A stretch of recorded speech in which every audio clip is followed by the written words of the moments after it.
I bet you've never heard of the legendary oasis of Zerzura.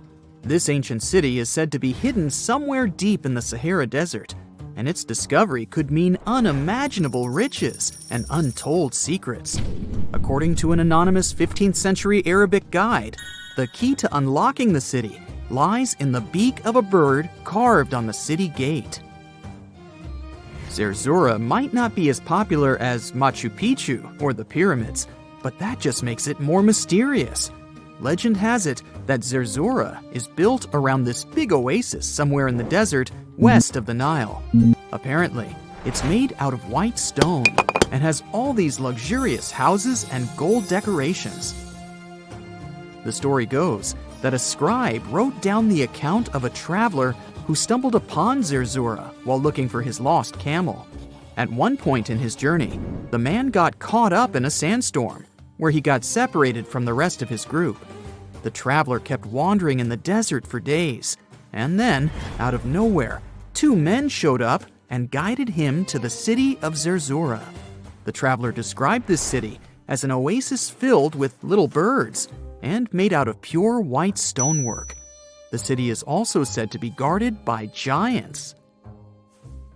In 1835, an English Egyptologist named John Gardner Wilkinson mentioned the city in one of his books.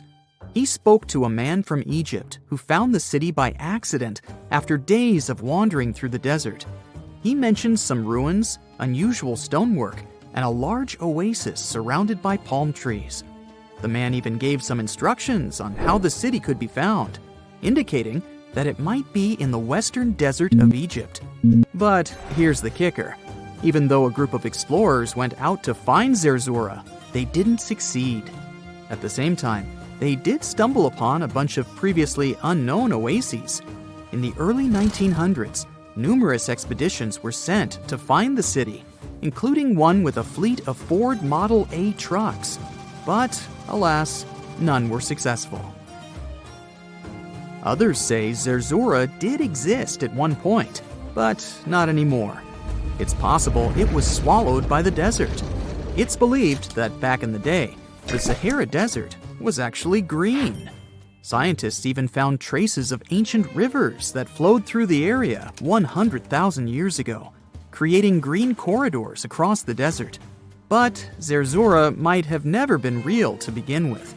Maybe it only existed in the minds of people, a figment of their imagination as they were struggling in the African desert. For thousands of years, people have been obsessed with the hunt for another lost city, Atlantis. But if this place really existed, where on Earth, or under the sea, could it be? According to Plato, Atlantis was an actual place, and it was supposedly located somewhere in the Atlantic Ocean, near the Strait of Gibraltar. But how did this mythical city become synonymous with a perfect, paradise-like society? Well, you can thank Ignatius Donnelly for that. The American writer published a book in 1882 where he outlined 13 hypotheses about the existence of Atlantis. Donnelly truly believed that this lost city was where ancient humans lived in peace and joy for centuries. Donnelly even thought that Atlantis was the original source of many ancient civilizations around the world. And if we just followed Plato's clues, we could totally find Atlantis. Sounds like a treasure hunt, right? What inspired Donnelly to go on this quest in the first place, you might ask? Apparently, an amateur archaeologist discovered the city of Troy, using Homer's The Iliad as a guide. Well, if Troy was real, then why not Atlantis? Back in the day, some people believed that America was the legendary Atlantis. Columbus really stirred up some excitement when he brought back news about the New World to Europe. But the real hunt for Atlantis didn't really start until the 20th and 21st centuries. Some people tried to connect the dots between a volcanic eruption on the island of Santorini and the destruction of Minoan settlements. But in 2018, a team of investigators claimed they had nailed it, announcing they had discovered concrete proof that Atlantis had existed. What was their evidence, you ask? A series of mysterious circles in a national park in Spain. But the circles turned out to be nothing more than experimental ponds for studying zooplankton. Let's face it, there's no real evidence that Plato's lost city of Atlantis actually existed. But it doesn't make searching for it any less exciting, does it? The Fountain of Youth isn't a lost city per se, but it is another mythical location that many have claimed to have stumbled upon over the years. Long ago, people were obsessed with the idea of living forever, or at least extending their lives as much as possible. Each culture had its own wild story, like the Greeks talking about a magic fountain that let people live longer, or Alexander the Great finding a river of paradise that could heal the wounded. Japanese legends spoke of hot springs that could make you young again, while the Caribbean locals talked about the restorative powers of the water in one of their own mystical lands. Explorers searched far and wide for these magical waters, but nothing. Probably the most famous of all was the story of the Spanish explorer Juan Ponce de Leon, who thought he'd found it in Florida. Now, Ponce de Leon was quite a character. He sailed with Columbus and became an important figure in the area now known as the Dominican Republic. He found gold in Puerto Rico and even became the island's administrator. But when the ruler of Spain decided to replace him in his duties, he got upset and decided to explore Florida, looking for gold and the elusive Fountain of Youth. He explored the Bahamas, but sadly, he didn't find any gold or magic water. He did, however, make his way to Florida. He explored the coast and even discovered the Gulf Stream. Unfortunately, his last expedition didn't go well, and he was wounded. But the legend of him searching for the Fountain of Youth lived on. Even though historians don't think he was really looking for the Fountain of Youth, thousands of people visit the Fountain of Youth Archaeological Park every year to try the sulfur-smelling water. It's the oldest attraction in Florida, which has been around since the 17th century. Some say the water has unusual properties, but I'll leave that up to you to decide after you visit this place. Norse mythology has its own mysterious land called Thule. It's said to be somewhere between Scandinavia and Iceland, where the sun barely shines and the cold bites hard. The folks there survive on a diet of millet, herbs, fruits, and roots, washed down with a grain and honey brew. As for its exact location, scholars can't seem to agree on it to this day. The legendary ancient Greek explorer Pytheas was said to be the first to stumble upon Thule during his quest for tin mines. He sailed his way up north, passing by Scotland, and after 6 long days of sailing, he reached Thule. The people there, according to Pytheas, were quite primitive, but that's no surprise since they were just simple farmers living off the land. They showed Pytheas where the sun set on the shortest day of the year. They also told him that in winter, the sun never rose at all, and in summer, there was no night. For many years, historians have been debating the true identity of this mythical land of Thule. Some say it's Iceland, while others claim it's Norway. A little bit of progress has been made recently with the help of a team of researchers. If their findings are correct, Thule might be the elusive island of Smola. That's farther south than any of the Norwegian islands that were on the list of contenders. It may be too soon to celebrate, but it does look like Thule has finally been found. There's a tiny island surrounded by the stunning clear Red Sea and a bustling underwater world. Zabargad, also known as St. John's Island, has no trees and consists mostly of peridotite, which is rich in peridot. And before you Google it, peridotite is a gemstone that has the nickname the Evening Emerald because of its sparkling green hue. Some historians believe Cleopatra herself loved peridots, and that lady could afford any jewels in the world. Geologists believe peridot forms as a result of the spreading of the seafloor. When the Earth's crust decides to part ways, rocks from deep down get pushed up to the surface. That's exactly how our treasure island formed. the African and the Asiatic continental plates bumped into each other, and rocks in the lower crust went above sea level. Peridot also comes from meteorites that have crashed into Earth, but that's really rare. Its color ranges from a brown-green color to yellowish-green to pure green. Yellowish-green is the most common shade you'll see in jewelry. This color is possible thanks to a good amount of iron in the stone.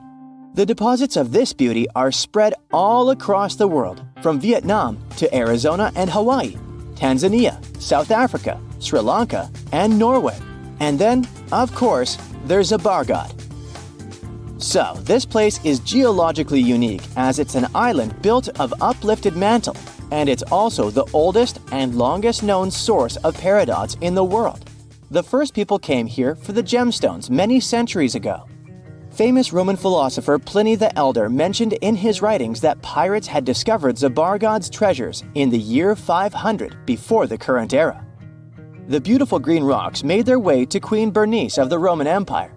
They came from the ancient trading port Berenike on the edge of Egypt's eastern desert.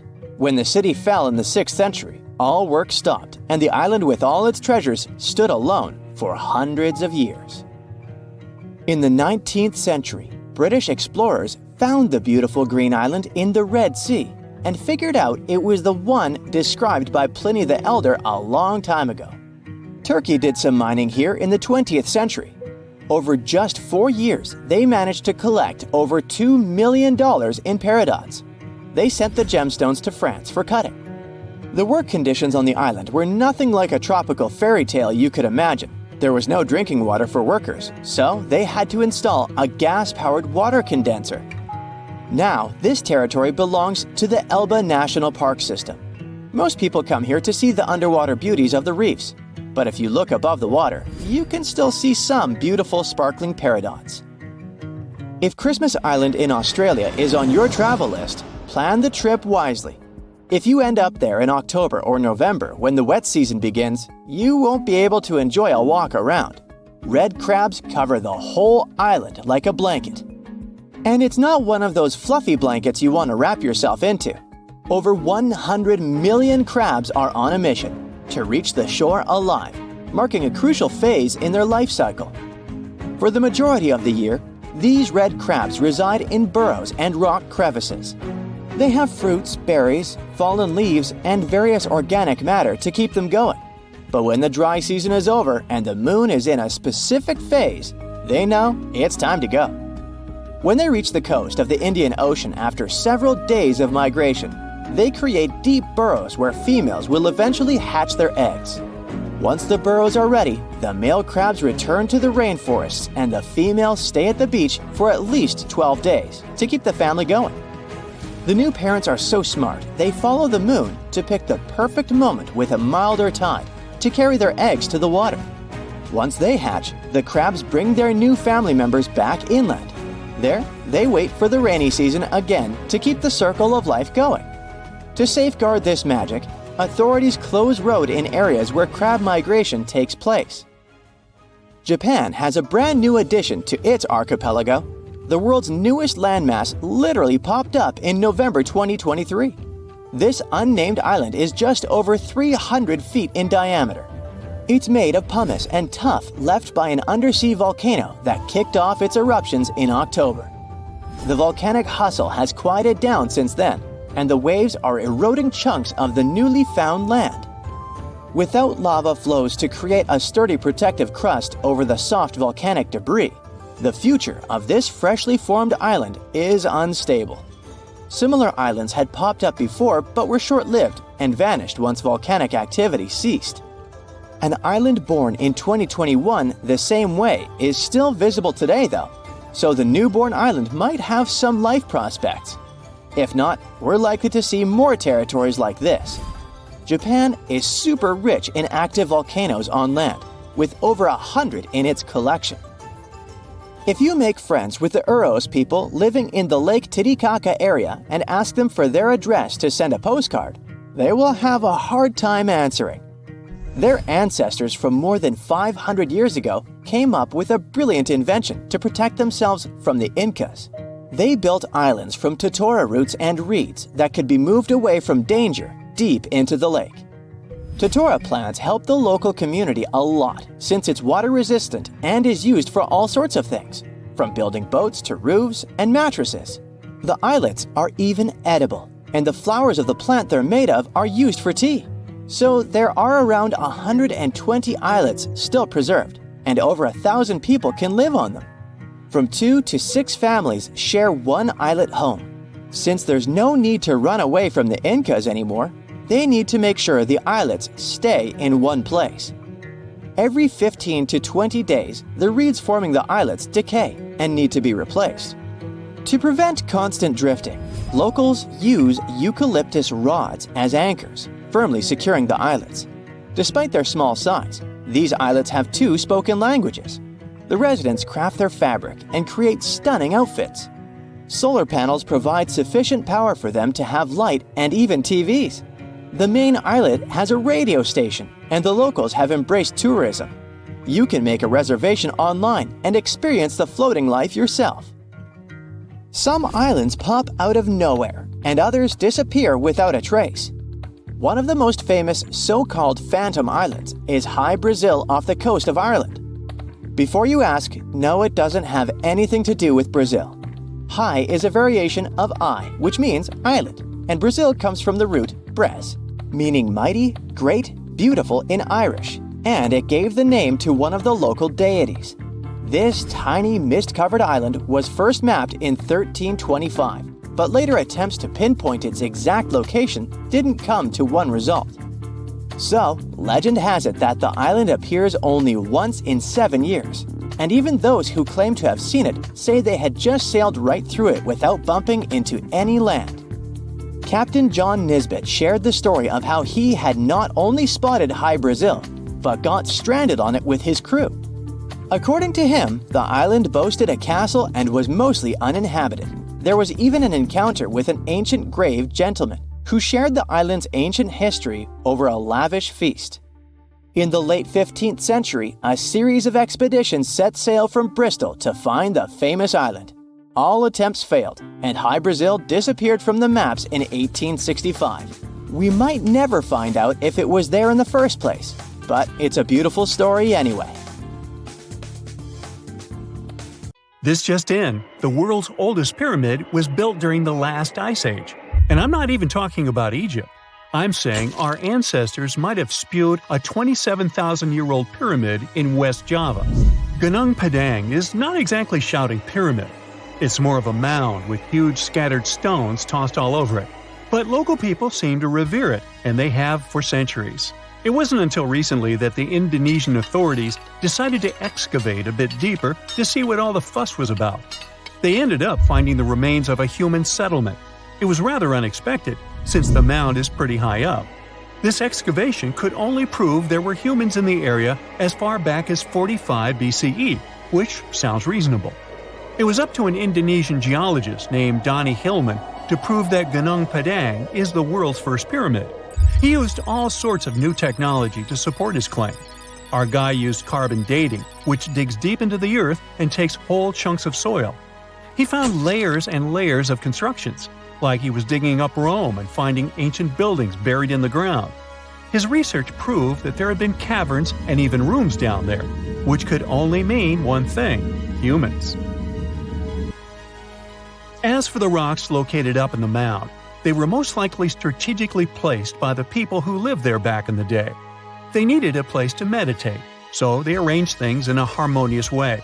Their smooth surfaces wouldn't be the result of years of erosion, but the works of great sculptures, the Michelangelos of their day, let's say. If this is all for real, then human civilizations began way before we think they did. Our ancestors, the Paleolithic humans, didn't have what it took to be considered a civilization, especially not the tools and knowledge to build pyramids. They needed a lot of masonry skills, which weren't all that available during the last ice age. His peers don't share this view, though. They could believe Hillman's theory if he had found evidence such as charcoal and bone fragments, but he didn't. Flint Dibble, another archaeologist, says that without concrete evidence of human activity, there's no proof of an actual pyramid. In this case, all the data proves is that the soil in the mound dates back to 27,000 years ago. He thinks the rocks on top of the mound just slipped down the hill, like rocks normally do. Only a complex society would have managed to build a stepped pyramid like they claim it was. But according to Bill Farley, an American archaeologist, there's just no reason to believe there were any settlements in Indonesia during the last ice age. Now, just so you know, the oldest known ancient society with this kind of knowledge is probably 11,000 years old and used to occupy the region of modern-day Turkey. Take a look, Turkey's Göbekli Tepe. It's also not a pyramid, but it's the oldest monolithic construction made by humans. Back in the Neolithic period, a lot of people settled there, and there are proofs for it. For example, the walls there are covered in ancient drawings of clothing and wild animals. Until recently, the title of the world's oldest pyramid went to a three-sided construction known as the Djoser Pyramid in Egypt. Djoser is located just a few miles south of the Giza complex in a town called Saqqara. It made its way to popular culture more than once. In the 18th century, it became a common feature in European paintings. Young men from the cultural elite did a grand tour around the world, and Saqqara was at the top of their list. It was also featured in the video game Assassin's Creed, with a digital representation way more accurate than many historical drawings of the thing. That was kind of a big deal in ancient Egypt, to build pyramids for kings to spend their afterlives. And if you thought the Khufu pyramid was the oldest one in the world, well, Djoser was built 70 years ahead of that time. The development of new technology has allowed archaeologists to make groundbreaking discoveries, and a new, or should I say ancient pyramid in South America might win the title in dispute. It turns out that pyramids were also pretty fashionable in the Americas in the old days. Among them are the iconic pyramids of Guatemala's Tikal temple complex, the same ones that appeared in Star Wars No. 4. But to find the oldest pyramid in the Americas, one would have to travel to Peru. Deep in the Peruvian desert, archaeologists stumbled upon a sprawling ancient metropolis known as Caral. At first, researchers believed that the settlement was pretty recent, since the site was way too complex for ancient technology to handle it. As we said, Caral is a desert town, like Las Vegas, but without all the hoopla. This means no easy access to water. And for cities like these to thrive, they need a considerable irrigation system, which leads us back to complex technologies. The Peruvians surprised us all with this new discovery. This site was huge, filled with an amphitheater, houses, and religious buildings. The whole thing probably sprawled through 370 acres. And when scientists went to test their initial hypothesis using radiocarbon dating, they found that the city probably sprung around 2027 BCE. On the site, archaeologists found 6 pyramids that could possibly predate the one in Saqqara. As far as they know, both civilizations coexisted in the same time period, in opposite parts of the world. But since researchers can't pinpoint the exact age of Caral's pyramids, it's pretty hard to guess which civilization completed their pyramid first. If only we had a crystal ball. Now, it just so happens that the shape of a pyramid is something that nature is able to produce all on its own, leaving us modern-day humans a bit confused. A classic example is the Japanese site of Yaonagani, which also goes by the name of Japan's Atlantis. The entire monument is about the size of 5 football fields and the height of a 5-story building. Explorers and scientists believe that Yaonagani dates back to 10,000 years ago. For Japan's top marine geologist, Professor Masaki Kimura, Yaonagani is the heritage of a lost civilization. Kimura has dived into exploring the ruins over 100 times over the past 10 years. To him, there are clear signs of human activity down there. Check out this triangular-shaped pool on the monument's surface. Kimura thinks it's actual proof of humans, because this triangle-shaped concave is a historical symbol of water fountains in the region. As it happens with a lot of these cases, not all scientists are convinced the same. For many, Yaonagani is probably the result of thousands of years of erosion, and the fact that the monument is composed of one massive rock leads them to believe it is not really human-made. Sure, these huge basalt columns may look like the ruins of a palace, but they're most likely the result of the intense volcanic activity in the region. And speaking of natural formations that really look like a human made it, a pyramid on Mars has been a hot topic lately. Humans have been keenly trying to prove that there is life on Mars for quite some time. But some are stretching it really far, saying that little green or gray people built a pyramid on the planet to try and build their own civilization. This picture was taken over a decade ago by the Mars Reconnaissance Orbiter, the MRO, but it started to resurface recently. It shows what looks like a three-sided pyramid. Some people claim that the smooth side of the pyramid could only be the effect of otherworldly work. Then science comes along and explains that Mars is home to one of the deepest canyon systems in the whole solar system. The so-called pyramid is located in what is known as the Kandor-Chasma region. This Martian region has a bunch of similar formations that are nothing more than the result of erosion. Nothing supernatural going on there, apparently. Hey, how do you feel about taking a trip back in time? We're diving into the history of the Amazon forest to unravel the mystery of its lost cities. Grab your bug spray and hop on. The Amazon forest is the world's largest rainforest. The environment there can be extremely challenging for human life. Yet, the legend goes that the Amazon has been home to sprawling settlements rich in unmeasurable wealth. Could that really be true? Or is that none other than a figment of our collective imagination? The legend of El Dorado might be the myth that started this whole thing. As European explorers began their excavations in American lands back in the 1500s, word got out of an Amazonian civilization that used to paint their leader in gold as an offering to higher powers. The legend of El Hombre Dorado, aka the Golden Man, began to quickly spread around Europe. Explorers got excited at the possibility of finding an infinite amount of gold somewhere deep within the Latin American jungle. And as you can imagine, expeditions to the continent began to multiply with each passing year. It didn't take long before explorers found this civilization. They were known as the Muisca people and were located in Colombia, near Lake Gudavia. The Muisca people had a tradition of painting their leader, aka the Zipa, from head to toe in gold. In a ceremonial gesture, the Zipa would swim into the river, spreading gold dust all over the lake. For the Muisca, this was their way of acknowledging and thanking the higher powers of the universe they believed in. When European explorers heard and witnessed this practice, they were amazed. For them, gold was used solely for commercial purposes as their main currency for trade. This made them think that the Muisca people must have stacks and stacks of gold hidden somewhere in the jungle for them to use it so abundantly. Well, that's how the legend of El Dorado was born. What was once the practice of El Hombre Dorado traveled on word of mouth until it became El Dorado, a fictional city that was most likely to hide piles of gold.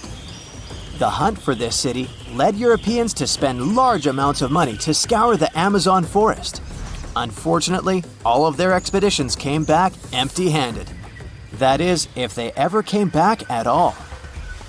Now, jump to the beginning of the 1900s. In England, the Royal Geographic Society, a prestigious British institution, was looking for somebody willing to travel down to Latin America to trace the border between Brazil and Bolivia. More specifically, the part of the border that is nestled deep within the Amazon rainforest. One Sir Percy Fawcett was a Latin American aficionado, and he gladly volunteered to do the job. Oh, it's important to note that the Amazon forest is virtually the size of the continental USA. It sprawls across 8 countries, including Brazil, Peru, and Bolivia. And trust me, getting around is no easy feat. The jungle is covered in dense vegetation, and in addition to that, it's home to insane predators such as anaconda snakes, panthers, crocodiles, piranhas, and so on. But despite all that, Fawcett was very successful in his mapping adventure and seemed to be wanting to come back more. Back in England, Fawcett would scour diaries from other explorers hoping to learn more about the ancient Amazonian civilizations. He would read about the Incas and the Mayans and the great empires they built. He believed that if the Incas were capable of building empires that stretched over 2 million square miles, This could mean that other Amazonian civilizations could have thrived there too. During his research, Fawcett came across a report from a 16th century explorer. The report told of a city deep within the Amazon forest that held unimaginable quantities of minerals. A town that stretched for 15 miles without any space from a house to house. This report fueled Fawcett's imagination to a new extreme. From then on, he became obsessed with finding what he called the lost city of Z. Over years, Fawcett searched the Amazon forest, usually looking for stone ruins that could possibly indicate human settlements. On his later expeditions, he focused on exploring the state of Mato Grosso in central Brazil. He would travel from Europe and into the lower region of the Xingu River. The trip to the Xingu would take him around 14 days on foot. Then, he would set sail in small wooden boats accompanied by local indigenous leaders that knew the region better than anyone. How he communicated with the indigenous population is still a mystery, since they only spoke in local dialects.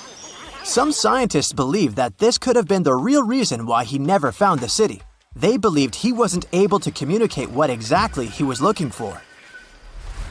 And this was not his greatest difficulty. As we've said before, Amazon is not a kind place for its visitors. In his diaries, Fawcett tells of encounters with a 60-foot-long anaconda, which he bravely survived. He writes of endless sleepless nights and waking up with his hands and feet swollen from mosquito bites. Some of his peers said he was invincible and tireless, but the day came during his 8th expedition when he didn't make it back home. Fawcett disappeared without leaving any trace behind. Some even suspect that he was close to reaching his lifelong goal. On the day of his disappearance, he sent an optimistic letter to his wife saying there was nothing to fear, and that he was setting out on a certain final search. Fawcett's failed attempt to find ruins seemed to support what had become a consensus among experts at the time, that this rainforest was too inhospitable to support large, complex societies, let alone cities. Experts were convinced that the Amazon's lost cities were nothing more than fiction. That is, until the 1960s, when modern research began to find evidence that suggested otherwise. Scientists discovered patches of extremely fertile soil. They called it Black Earth. And apparently, they found lots of it in the Amazon, especially alongside rivers. Further research even showed that such soil was created by human waste or the intentional burning of forests, which adds nutrients to the soil below, which could only mean bingo! The discovery of Black Earth was the evidence that large-scale agriculture was possible and probably did exist amidst the Amazon, confirming that settlements could have formed there after all. In the 1990s, along the Xingu River in Brazil, a team of archaeologists from the University of Florida made a remarkable discovery.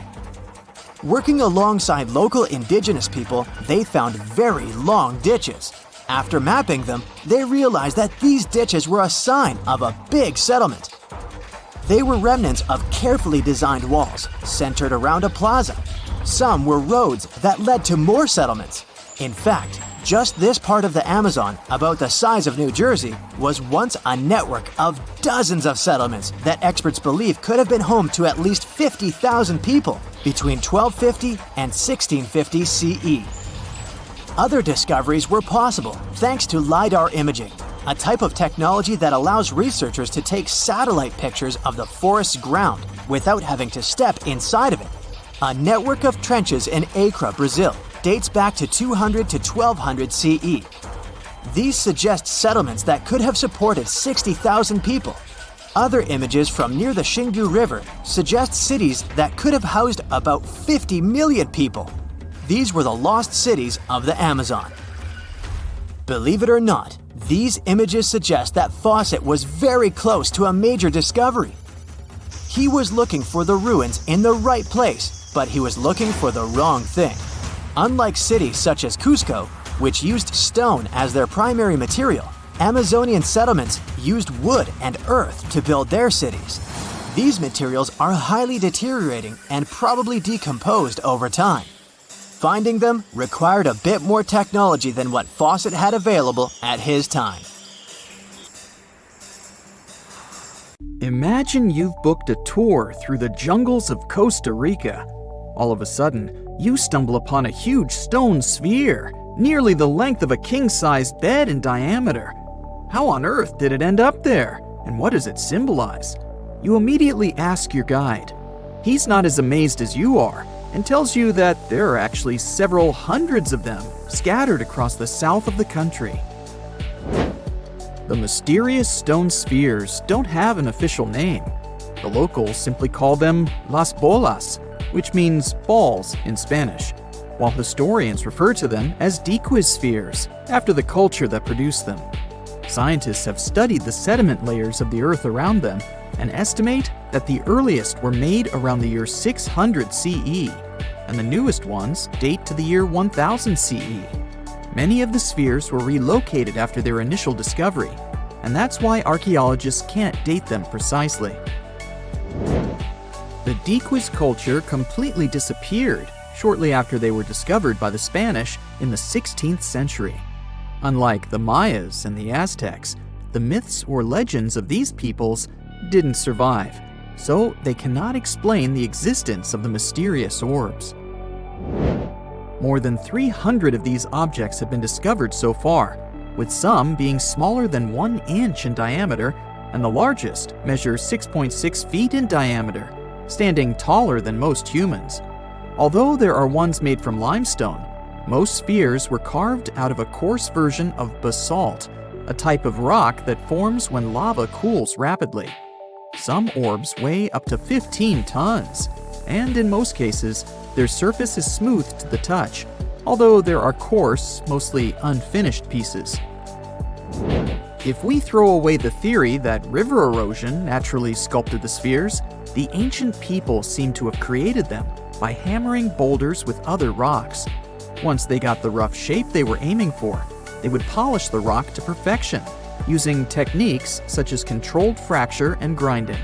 The mysterious spheres are located in the Defies Delta, on the coast of the Pacific Ocean.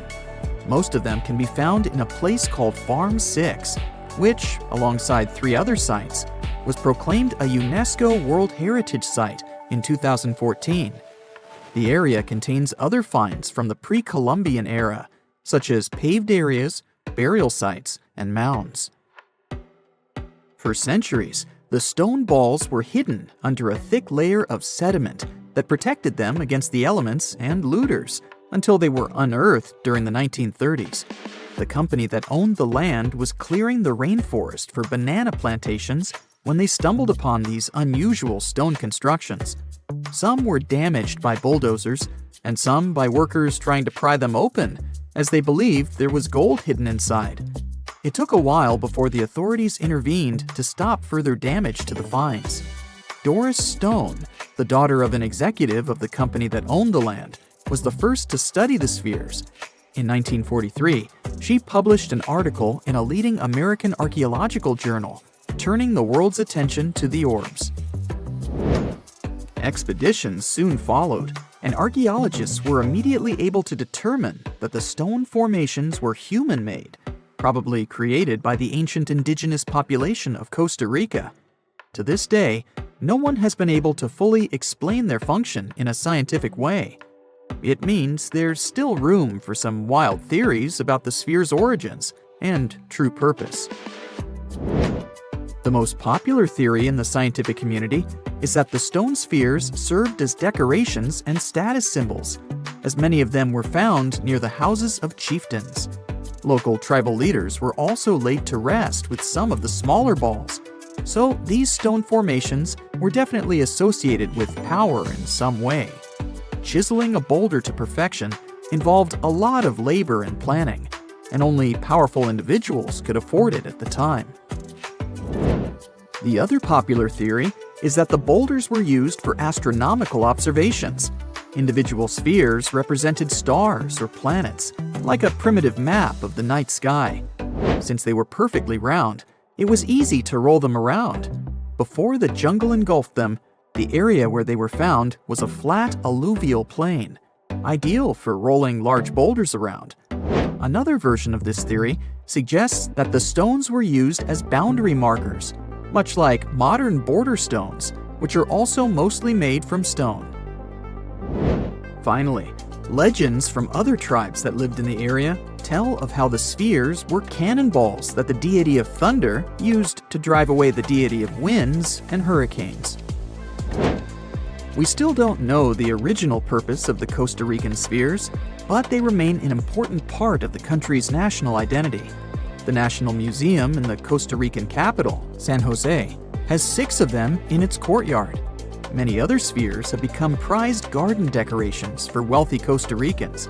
There's even one at Harvard University. More than a millennium after they were created, the mysterious stone spheres of Costa Rica are still associated with power and wealth.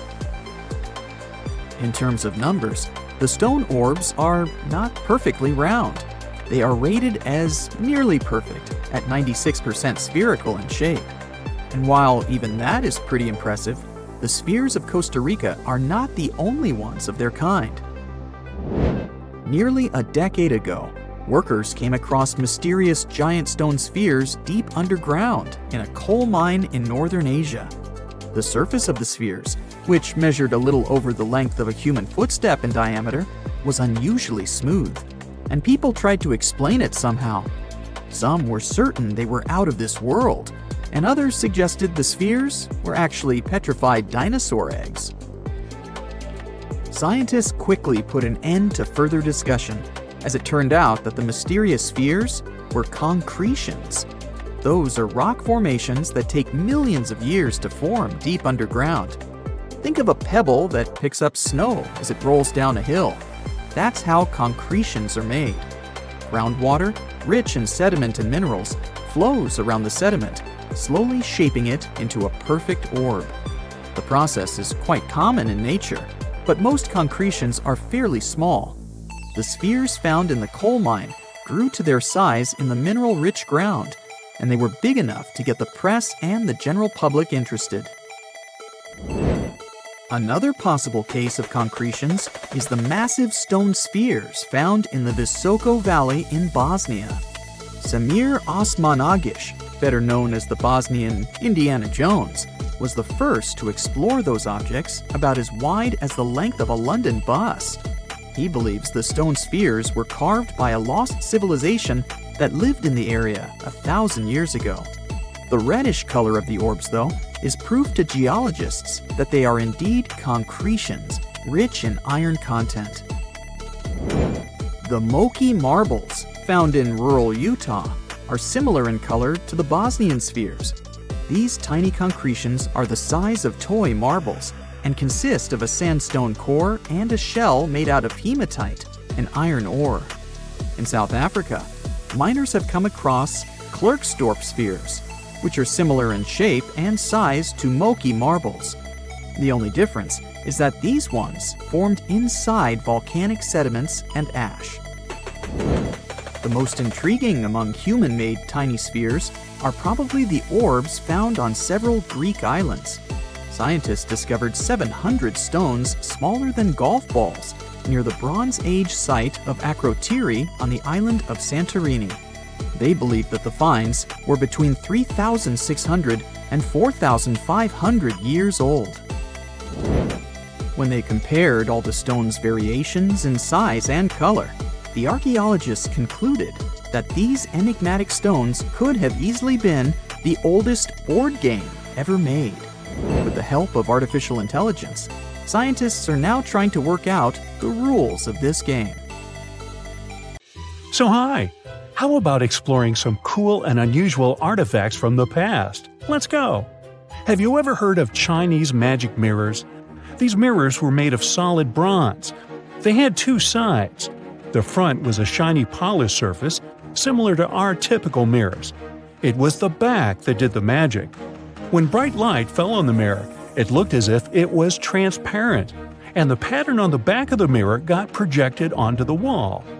The backside could have different designs on it, depending on what its creator wanted to depict. Since the mirror was made out of bronze, no one expected this optical illusion to occur. These ancient artifacts date back to 2900 to 2000 BCE. They became popular in China and were produced in large numbers at the time. Eventually, their fame faded away. For centuries, the magic of these mirrors baffled both people and scientists. In the 11th century, Chinese scientist Shen Ku decided to study the mirrors. He conveniently had 3 of them. He was surprised by the ability of the metal to act as if it were transparent. He believed that some tempering techniques created surface wrinkles on the mirror to make it translucent. Yet these wrinkles were imperceptible to the human eye. It turns out he was right. Many scientists tried to decipher the open mirrors over the centuries, but remained clueless. Finally, in 1932, William Bragg discovered that Shen Ku had been right about imperceptible surface wrinkles all along. Every once in a while, people open multiple tabs in a browser and come to a point where there's no room for a new tab. Apparently, this had also been happening long before computers and the internet were invented. Meet the 16th century browser. This is a full-size book wheel. It's kind of a custom-made rotating bookshelf. Gregory Hayworth, a specialist in textual science, says that this tool has a system of epicyclic gears. That means that the book wheel has a working principle like a planetary system. One gear rotates around another. The shelves of the device maintain a constant 45-degree incline that holds the book securely as the giant wheel turns. Back then, people used the tool while writing encyclopedias and editions of classical works. In this kind of work, a person has to have many books open simultaneously so that the information from multiple sources can be gathered easily. Italian engineer Agostino Ramelli is the inventor of this piece of early modern machinery. What if I tell you that sponge divers in Greece accidentally found an ancient computer? They pulled out this artifact from a shipwreck near Antikythera Island in 1901. Scientists called it the Antikythera mechanism and labeled it as the first mechanical computer. The machine looks like a hunk of bronze, but it has some kind of mechanism composed of gears and wheels. So, experts first assumed that it was an astronomer's tool. After an X-ray scan, though, they found out that the instrument was far more complex than they thought. The artifact was meant to calculate astronomical positions, track the 4-year cycle of athletic games, and so on. It contained a box with dials on the outside and had an assembly of gear wheels attached. It's still unknown who built an instrument with this level of artistry 2,000 years ago and why this technology was lost. After seeing how sophisticated the device was, scientists accepted that their perception of ancient Greek engineering wasn't really accurate. Professor Michael Edmonds of Cardiff University admits that based on the knowledge they have, this mechanism shouldn't even exist. Edmonds says the machine is one of a kind and its astronomical calculations are precise. For him, the Antikythera mechanism is more valuable than the Mona Lisa. In 1929, scholars working in Topkapi Palace Museum in Turkey discovered a map. It became famous for being the oldest map showing the Americas. Piri Reis drew this detailed map on a gazelle skin in 1513. He depicted Europe, North Africa, the coast of Brazil, and several islands, such as the Azores and Canary Islands. The most exciting thing is that he created the map only 21 years after Columbus had set foot in the New World. Well, it was new to him. Piri Reis was a maritime scholar and a successful naval commander leading the Ottoman fleet. Yet, while drawing the map, he relied not only on his expertise in sailing. He created it by assembling and referring to 20 other regional maps, like the Arab map of India, 4 Portuguese maps, and the map of the western parts drawn by Columbus. Yes, the part he got from Columbus raised the heartbeat of many historians. Columbus drew a map during his 3rd voyage to the New World and sent it to Spain in 1498. It's assumed to be lost. Surprisingly, historians can now understand what Columbus noted down by looking at Piri Reis's map. Fun fact, he also drew another world map in 1528. Even though only about 1/6 of this map has survived, it's clear that it described the northwestern part of the Atlantic, the region from Venezuela to Newfoundland, and the southern tip of Greenland. The map also showed Antarctica centuries before its discovery. Historians had to rethink the chronology of history after getting this crazy information. Piri Reis described Antarctica's topography without ice in great detail. In the 1930s, workers found dozens of stone spheres in Costa Rica. Locally, they're known as bolas de piedra, literally stone balls. They were made by a civilization lost in time. What's interesting about these balls is their shape. They are perfectly spherical. How ancient people could make such precise shapes is a mystery. The spheres are of different sizes. Imagine a small one, like a tennis ball. Then put another one next to it, 7 feet in diameter. The largest spheres weighed 16 tons. Archaeologists are sure that these balls are human-made. Yet their purpose remains unclear. Some archaeologists claim that the spheres could represent the solar system or could be inspired by various stages of the sun and the moon. Others say that the stone's placement refers to the houses of chiefs. Most of the stone spheres were sculpted from granodiorite. It's a hard rock similar to granite. Experts believe that ancient people used smaller rocks from the same material as tools to shape these spheres. They also think that sculptors probably heated portions of the stones and then cooled them rapidly. This could have helped them to remove the outer layers of rock. Our next one is an ancient battery set found in Iraq in 1936. The set consists of a ceramic pot, a copper cylinder, and an iron rod. At the top, the iron rod is isolated from the copper by asphalt, and both the rod and cylinder fit inside the mouth of the jar.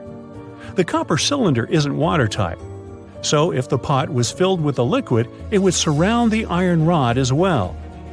Archaeologists focus more on the oxidized iron rod because the vessel just needed to be filled with an acid or alkaline substance to produce an electric charge.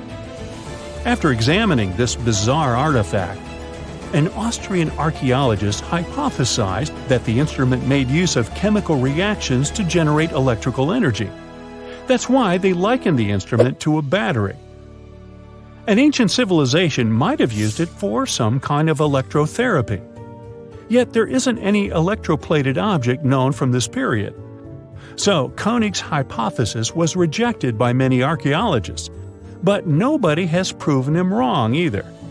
The origin and purpose of the vessel remain unclear to this day.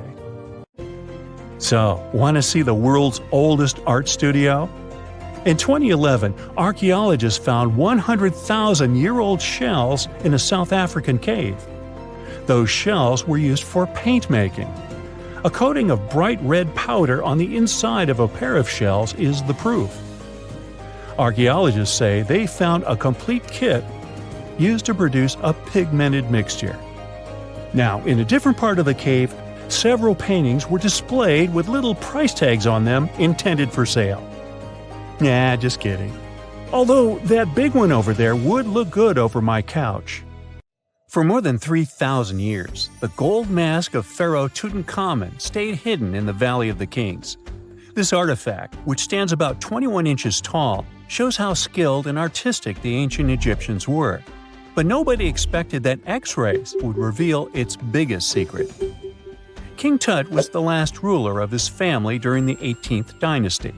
He took the throne at just 9 years old, but ruled for only 10 years before he passed away unexpectedly. If we're being honest, back in ancient Egypt, he was mostly forgotten by the rulers who came after him. His tomb wasn't a big deal for them, so much so that even the grave robbers forgot about him. It might sound a bit sad, but the truth is that it was actually great news for us. Since his tomb was practically forgotten, it ended up being perfectly preserved. While the other tombs in the Valley of the Kings were looted, his remained sealed and untouched. So, when it was discovered back in 1922, it had over 5,000 precious objects inside. That made Tutankhamun basically an instant celebrity and one of the best-known pharaohs nowadays. Among the treasures was the most stunning piece, his golden mask. This mask is said to be an exact image of the king's face, or at least it was supposed to be, but we'll get to that later. The purpose of this accurate representation of his face was to make sure that his soul would recognize him in the afterlife and return to his mummified body. In ancient Egyptian beliefs, this would allow him to continue living in the afterlife. The details of the mask clearly looked incredibly difficult to create, but people didn't realize how complex it truly was until many years later. The first X-rays of the mask were taken in 1967. Back then, the main reason for these scans was practical – conservation. The mask was heading to Paris for an exhibition, and it was the first time it had ever left Paris. This would help them keep track of any changes during the exhibit. Plus, the images could give clues about how the mask was made, but back then, they probably didn't fully realize just how complex its construction was. I mean, Egyptian goldsmiths didn't use modern soldering techniques. So, how did they make this mask? New X-rays taken in 2007 gave us some answers. It turned out the Egyptians didn't use pure gold, which is 24 carats. The mask was actually made of 23-karat gold, meaning it was mixed with another material. So, specialists discovered that the gold sheets contained a small amount of copper, a reddish-brown metal. This was likely done to make the material more flexible and easier to shape. They would then shape the gold sheets by heating and hammering them over and over again. But there was one more secret inside the mask that wasn't discovered until 2015.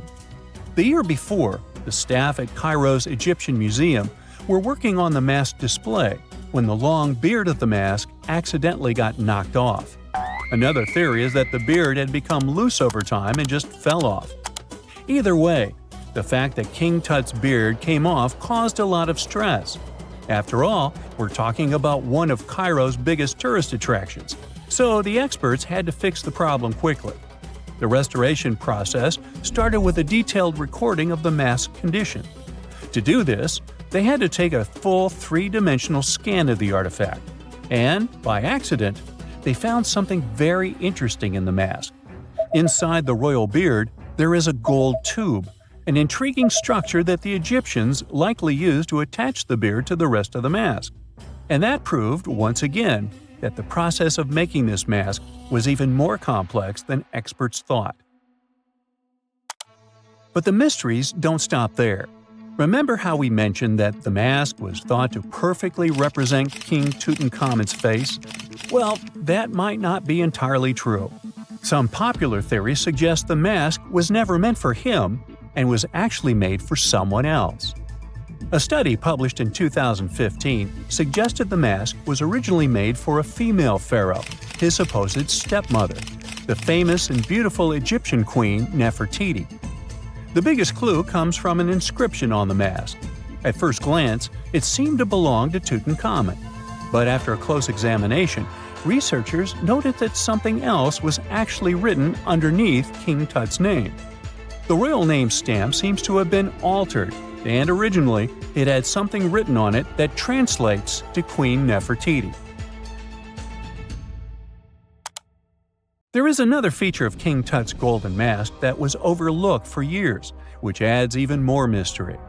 As we mentioned earlier, experts believe he wasn't respected much by the pharaohs who came after him, and one of the clues that made archaeologists think this is the pierced ears on the mask. Some researchers believe that King Tutankhamun wouldn't have worn earrings after he was a kid. So, according to their theory, by the time he passed away at 18, he shouldn't have been represented with pierced ears. This could also support the idea that the mask originally belonged to Nefertiti, or maybe to someone who wasn't even connected to King Tut. But the mask isn't the only source of mystery. In fact, his whole tomb is full of puzzles. Recently, historians found a sign that the place where King Tut was supposed to be buried was changed at the last minute.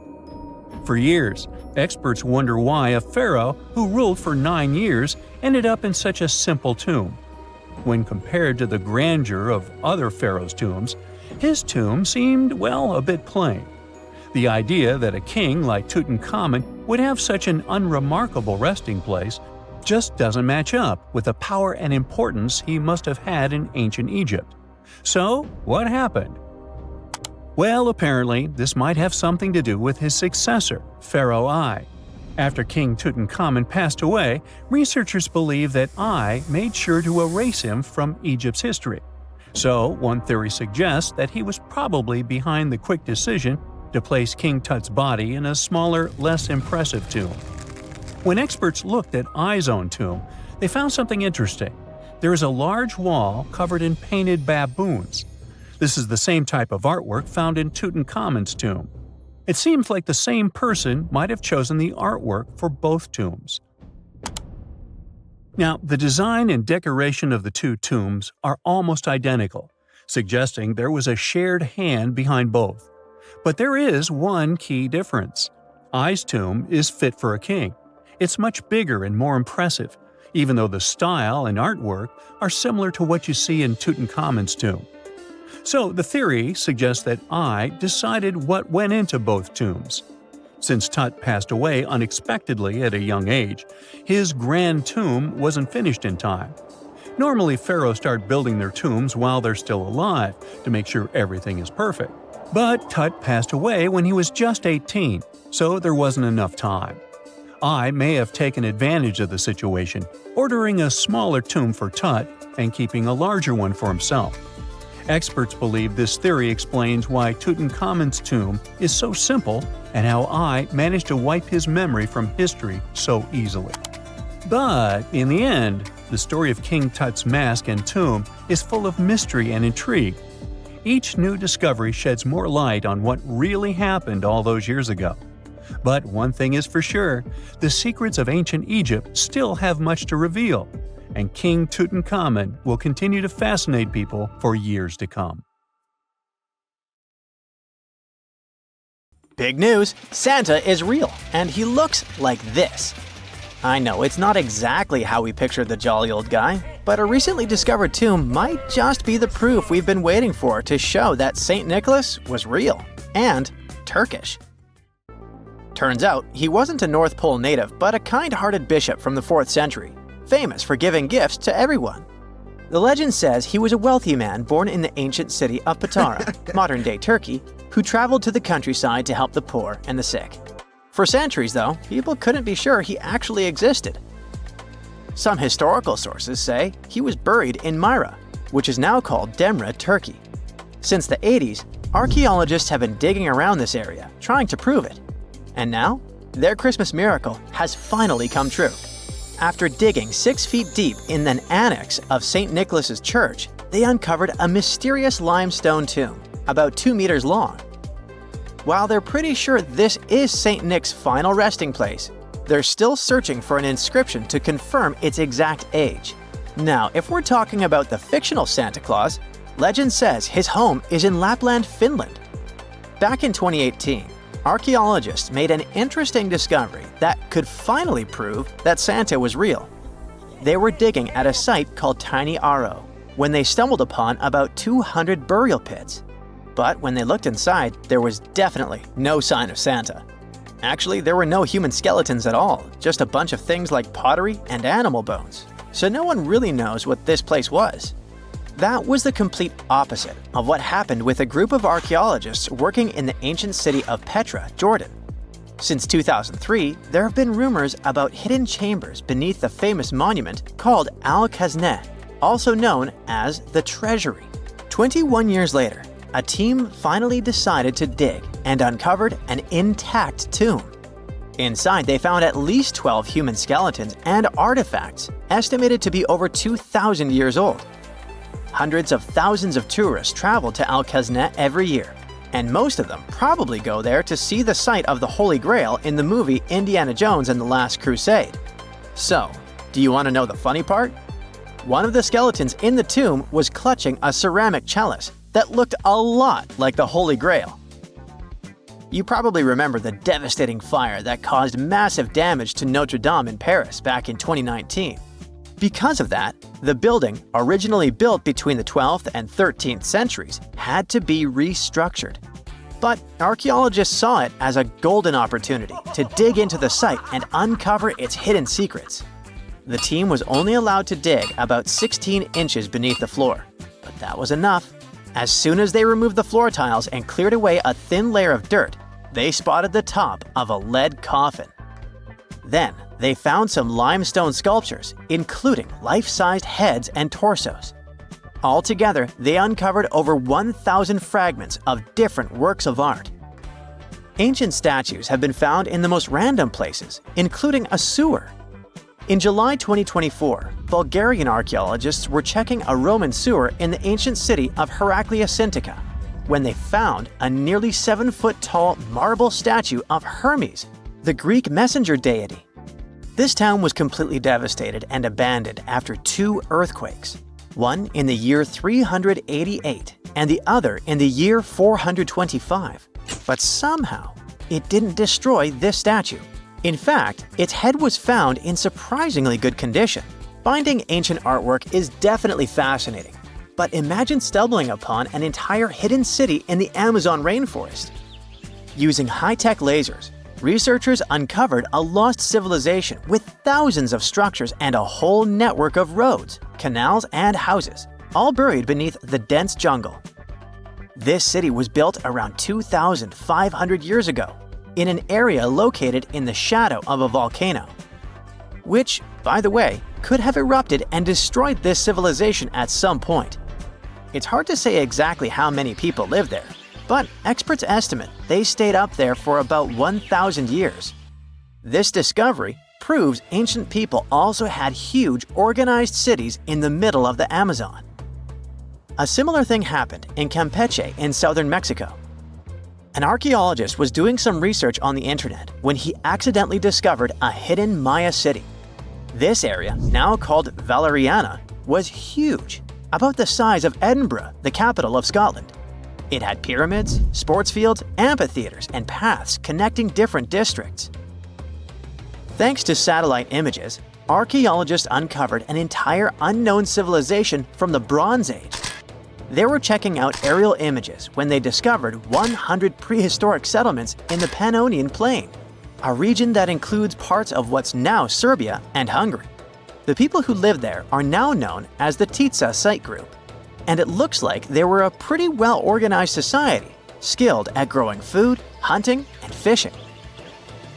Google Earth helped a team to uncover a mysterious set of 400 ancient gates in Saudi Arabia. These gates, scattered across the desert, are thought to be from thousands of years ago. They're made of stone and arranged in weird formations that have left archaeologists scratching their heads. I mean, they don't look like they were meant for funerals, and they don't seem like structures where people lived. So, we still have no idea what they are. Technology is really changing archaeology. Thanks to artificial intelligence and, well, a $1 million prize, we've finally been able to decipher part of an unreadable and super damaged ancient scroll. The Herculaneum scrolls were discovered by workers digging up the ancient town of Herculaneum near Pompeii in 1752. But their condition was so bad that, for years, they were considered indecipherable. Thankfully, AI has helped unveil their secrets. Based on the studies so far, experts believe that one of these scrolls was written by a philosopher who valued pleasures, like music and food, above all else. No doubt, Stonehenge in England is one of the most mysterious places on Earth. Some theories even suggest it was built by extraterrestrials. After more than a century of research, archaeologists are still figuring out how it came together. See that big altar in the middle? Turns out it came all the way from Scotland. And that's pretty wild, considering this massive sandstone block weighs over 6 tons, and the people who built Stonehenge more than 4,000 years ago didn't have the luxury of wheels or modern tools. We can find some pretty amazing stuff in the oceans too. In 2013, a mysterious shipwreck was found about 20 feet underwater off the coast of Kenya. At the time, no one knew where it came from, but now, researchers are pretty sure this could be a ship from Vasco da Gama's fleet. You know, the famous Portuguese navigator, best known for being the first to sail from Europe to India by rounding Africa's Cape of Good Hope. If it's confirmed, this shipwreck could be one of the earliest European shipwrecks in the Indian Ocean. Ancient treasures can take many forms, including a bottle. Recently, archaeologists in Norway uncovered a 150-year-old message in a bottle during an excavation of a Viking burial mound. The bottle contained a letter written by Anders Lorange, an archaeologist who worked on the site back in the 1800s, along with his business card and a few coins wrapped in paper. The letter gave some details about the excavation, though it seems Lorange got a few things wrong, like the exact number of Viking shields discovered. At the end of the letter, he wrote a personal note in runic script, "Emma Gade, my girlfriend." So it gave us not only insights into history, but also a peek into his love life. If you come across a well in Portugal, resist the temptation to gaze into its depths. The inverted tower in the enigmatic city of Sintra sends chills through those who encounter it as it spirals down a daunting 88 feet into the underground. It certainly wasn't designed to collect water, yet its true purpose remains a closely guarded secret. Dating back to around 1904, this well could have been involved in a mysterious initiation tradition from the Knights Templar. The Templars had faded into history almost 6 centuries before the construction of this pit, but their enigmatic traditions were revived by later generations. So one theory says that candidates seeking to join the group back then had to confront their deepest fears by facing this well, descending its spiral staircase blindfolded. When they reached the bottom of the inverted tower, they removed their blindfolds and were faced with this frightening sight. The only way out of this dark labyrinth was to keep looking up and following the light. Now imagine yourself browsing the shelves of a used bookstore until you find a book with an alphabet you've never seen before. You decide to use an image translation app but find no matches. Intrigued, you buy the book. Then you show it to your friends and family, but nobody recognizes that alphabet. Rare book dealer Winfried Voynich probably experienced the same frustration back in 1912, when he acquired what would later become the most enigmatic book in the world.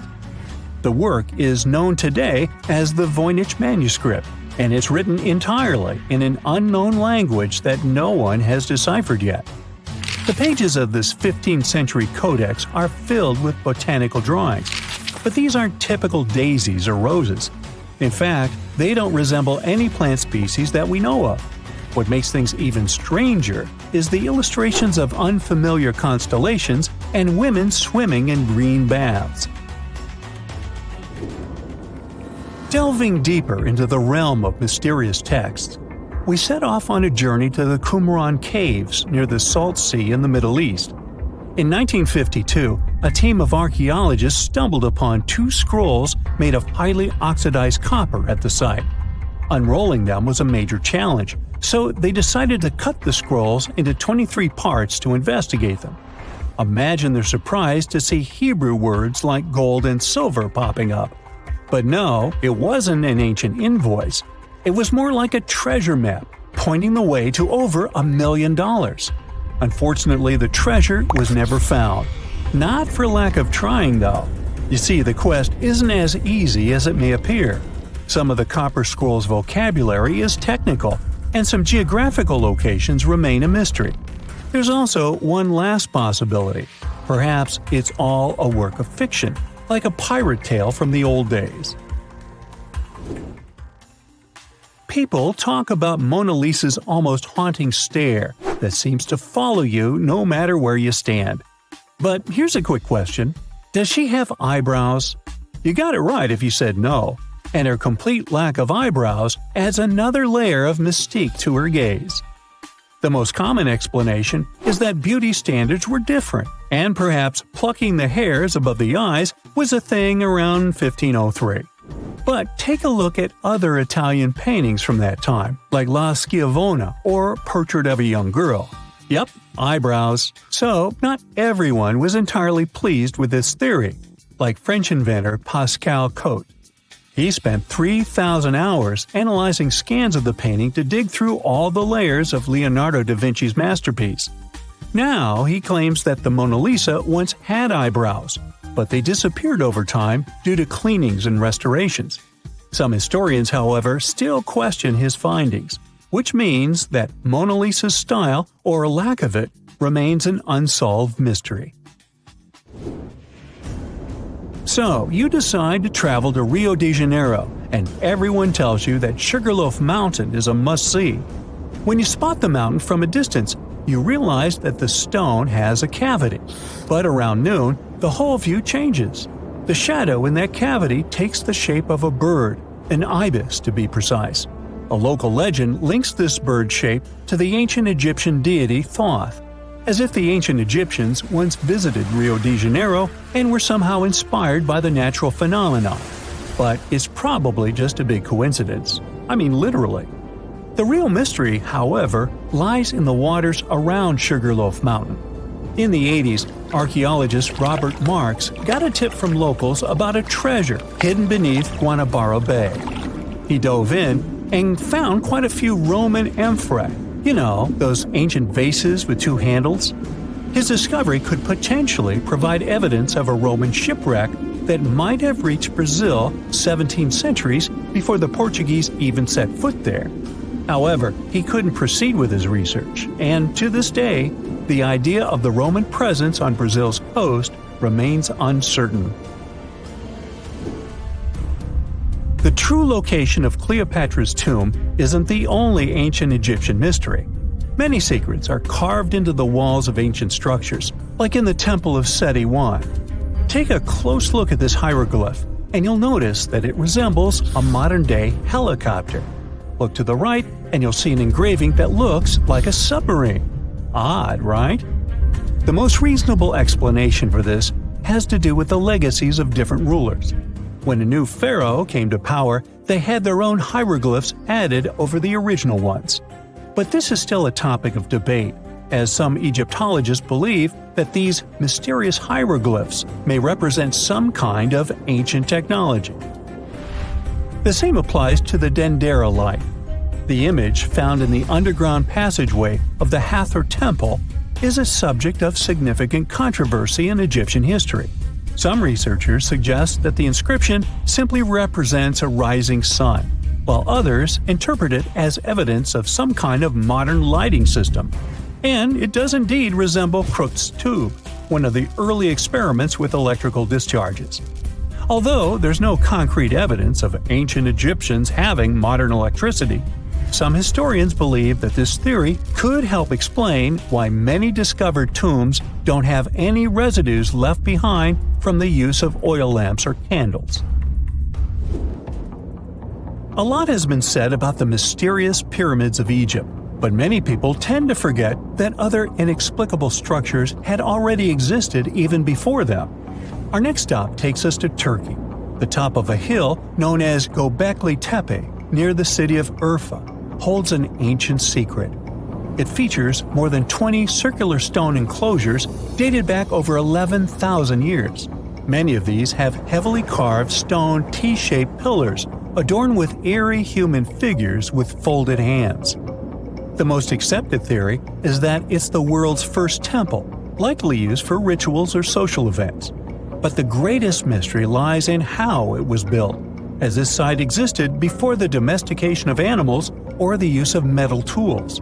So the construction must have been very difficult, challenging our understanding of the historical timeline.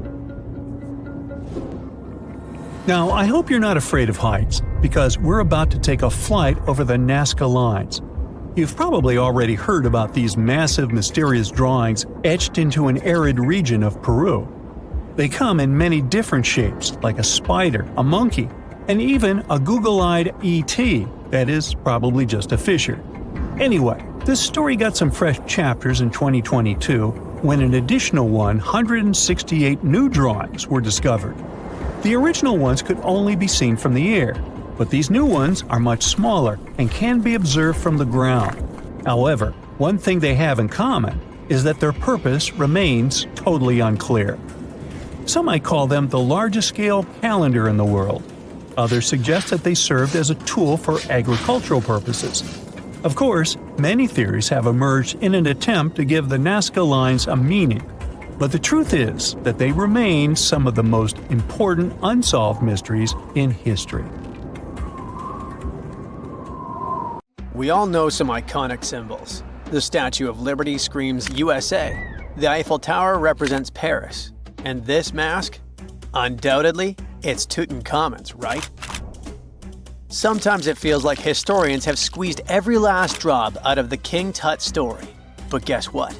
The most obvious details often slip right under our noses. Like the fact that this famous mask didn't actually belong to him, nor was it ever meant for him. Stick with me for the details. Can we get a close-up of that mask? Thanks. See those holes? Yep, they're for earrings. And no, it's not that they had anything against jewelry, but back in ancient Egypt, earrings were typically worn by high-status women or kids. Now, if you know your history, you might say, but Tut was a boy king, wasn't he? You're spot on. He began his reign at just 9 years old. Sadly, that didn't last long as he passed away at a very young age. So when he was 9, he might have worn earrings, but he probably took them off when he hit that no earrings age. Sounds reasonable, right? Actually, not quite. That would have been pretty strange since nobody expected him to pass away young. Certainly not at 9. So no one was preparing a kid's mask for a burial. It's this untimely demise that suggests that the mask used was simply the best option available when Tut passed away. There are more clues pointing to the idea that the mask was found in a hurry. Let's think about this. Even though Tut was mummified and his body could wait a bit, his loved ones wanted him to reach the afterlife ASAP. Some experts even believe the paint in the tomb was still wet when it was sealed. But look at his mask. It's a masterpiece. There's no way it was made in a rush. It's way more elaborate than other simpler cartonnage pieces. The renowned mask of King Tut stands 21 inches tall, adorned with precious stones, and features a golden beard that weighs 5.5 pounds, making the entire mask 22.5 pounds. Okay, I'm a bit confused here. So it seems like it was probably a kid's mask, but it had a beard? I've never seen a 9-year-old with a goatee, and I'm guessing you haven't either. Just think about it. A grown man's face compared to a kid's face. Fun fact for you, our faces pretty much stopped growing at the age of 16, so by 19, Tut would have definitely had the face of an adult man. Can you imagine trying to fit a relatively small kid's mask on a grown man? That would have been super embarrassing, and no one would have let that happen. Right, let's dismiss the kids' theory. Now, the second option, if you remember, is that the mask could have originally belonged to a woman. This is where the beard theory comes into play. Some researchers believe the beard might have been added later on. Here's another twist. What if the mask was actually made for Nefertiti herself, who ended up maskless? In this case, there are two discoveries. Two birds with one stone. For now, it sounds like a conspiracy theory, I know. But let's give it a shot and delve deeper into the details. So, Tut passed away in around 1323 BCE, probably due to malaria. He had other health issues too, like when he broke his leg, and records suggest he wasn't in the best shape. As for Nefertiti, we have no solid data about her demise. Plus, nobody knows exactly when or where she was buried. The supposed year when she passed away is around 1330 BCE, but she could have lived longer, and the mask was intended and prepared for her. Or maybe they just took her mask right from the burial chamber. After all, they were family. Well, sort of. She was said to be his stepmom, having been married to Akhenaten, who was likely Tut's father. But this is not 100% accurate. Some scientists doubt it.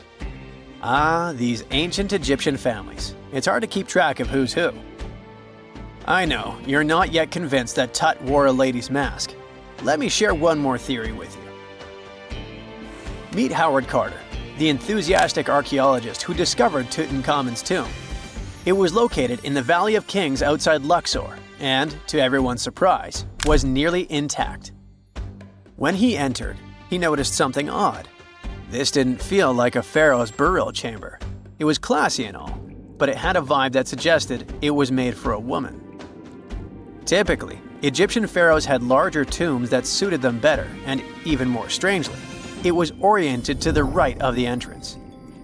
This didn't add up. That orientation was typical for female chambers, which Egyptian queens used.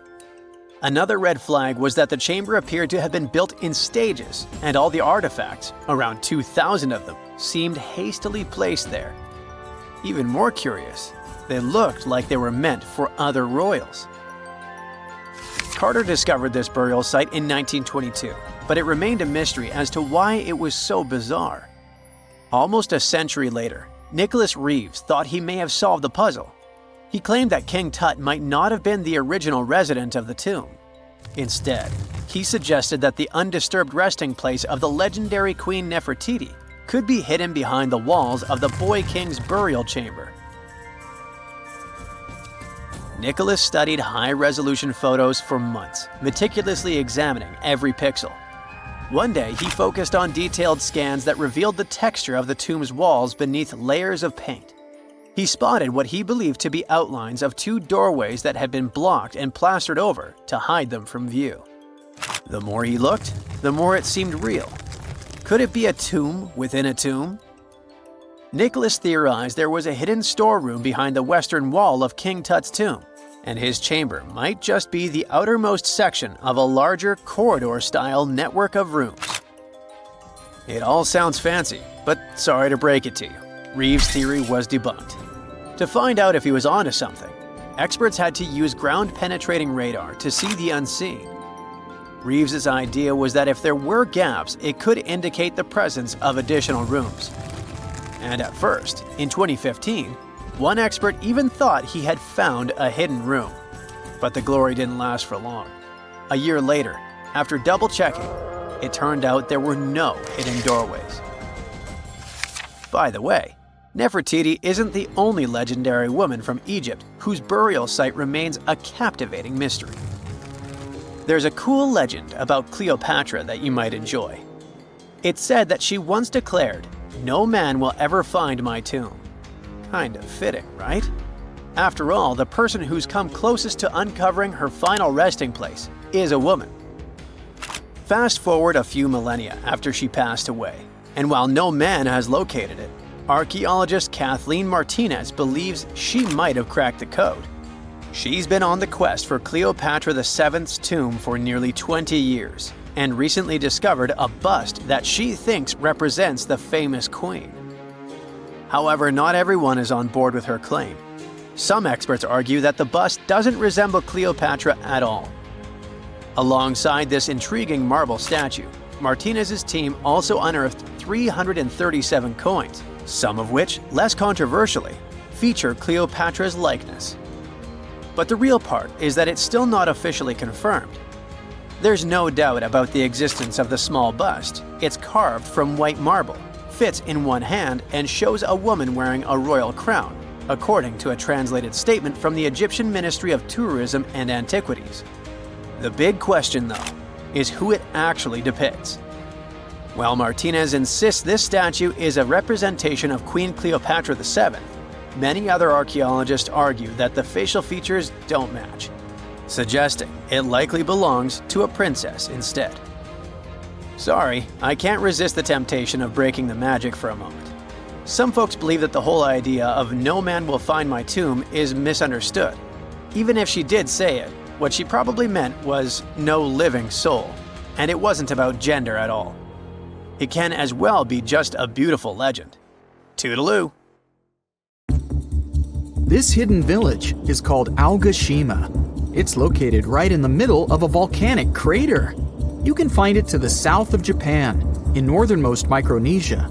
The story goes that a volcano erupted in the Philippine Sea in the 1780s, causing a lot of harm to a nearby community. Half of the population managed to escape the massive eruption and came back years later to rebuild their village. At the moment, about 160 people are living there peacefully, even though the volcano is still considered to be active. Huacachina in Peru lies in one of the driest climates in the world. And still, it's a beautiful town, surrounded by lush palm trees. It also has a lagoon, which is said to have special healing properties. The settlement has a little over 90 residents that manage small businesses. Most of them use sand as their primary resource. Some offer sandboarding services or even provide luxury dinners in the desert. For over 500 years, a small group of people has been living on a cliffside of a peak called the Green Mountain.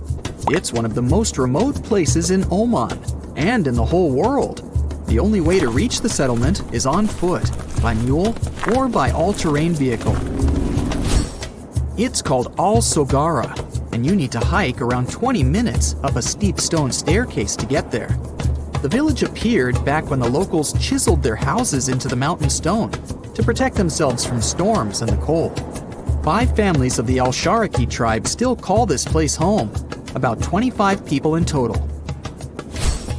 A lot of other villages like this one can be found in the region, but Al-Sogara is special because it's the only one that is still inhabited. Up until 14 years ago, there wasn't even electricity or telephone lines here. The nearest road you could drive on was 9 miles away. Since there were no schools, people had to learn how to read and write at home from their elders. To this day, the villagers continue their traditional practice of building their homes by carving them directly into the mountain rock. One of the most beautiful Greek gems is Monemvasia, a castle town located in southeastern Peloponnese. It was designed to be invisible from the mainland for added protection.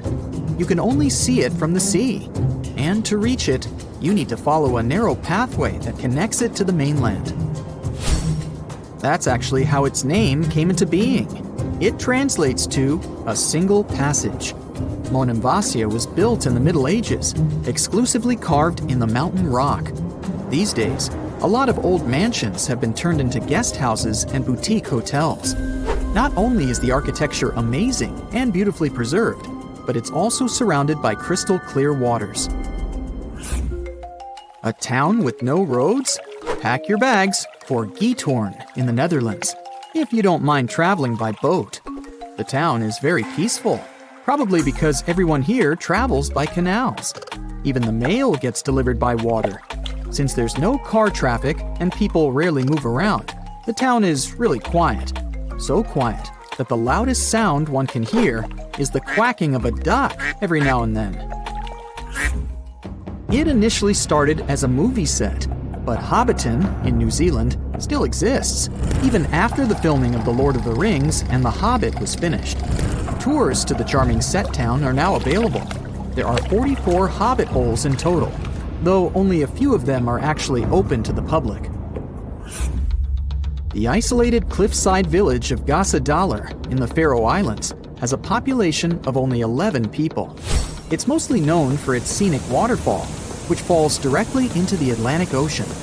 You could only reach it on foot, hiking through the mountains not so long ago.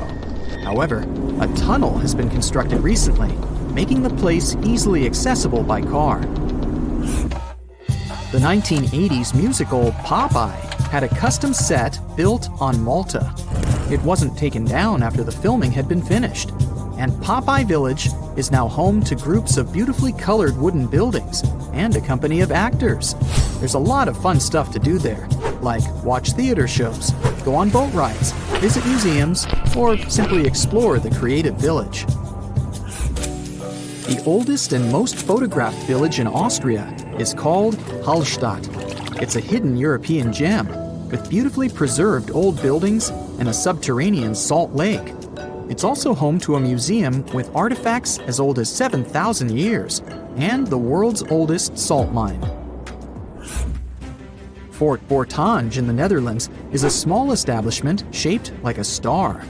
Creative parts aside, it was built this way for defensive purposes. It gave the guards of the fort a strategic advantage because they had a perfect 360-degree view. These days, the construction is perfectly preserved, including its old buildings, cobblestone streets, wooden windmills, and sophisticated bridges. In Morocco, there's a traditional earthen village made entirely from clay bricks.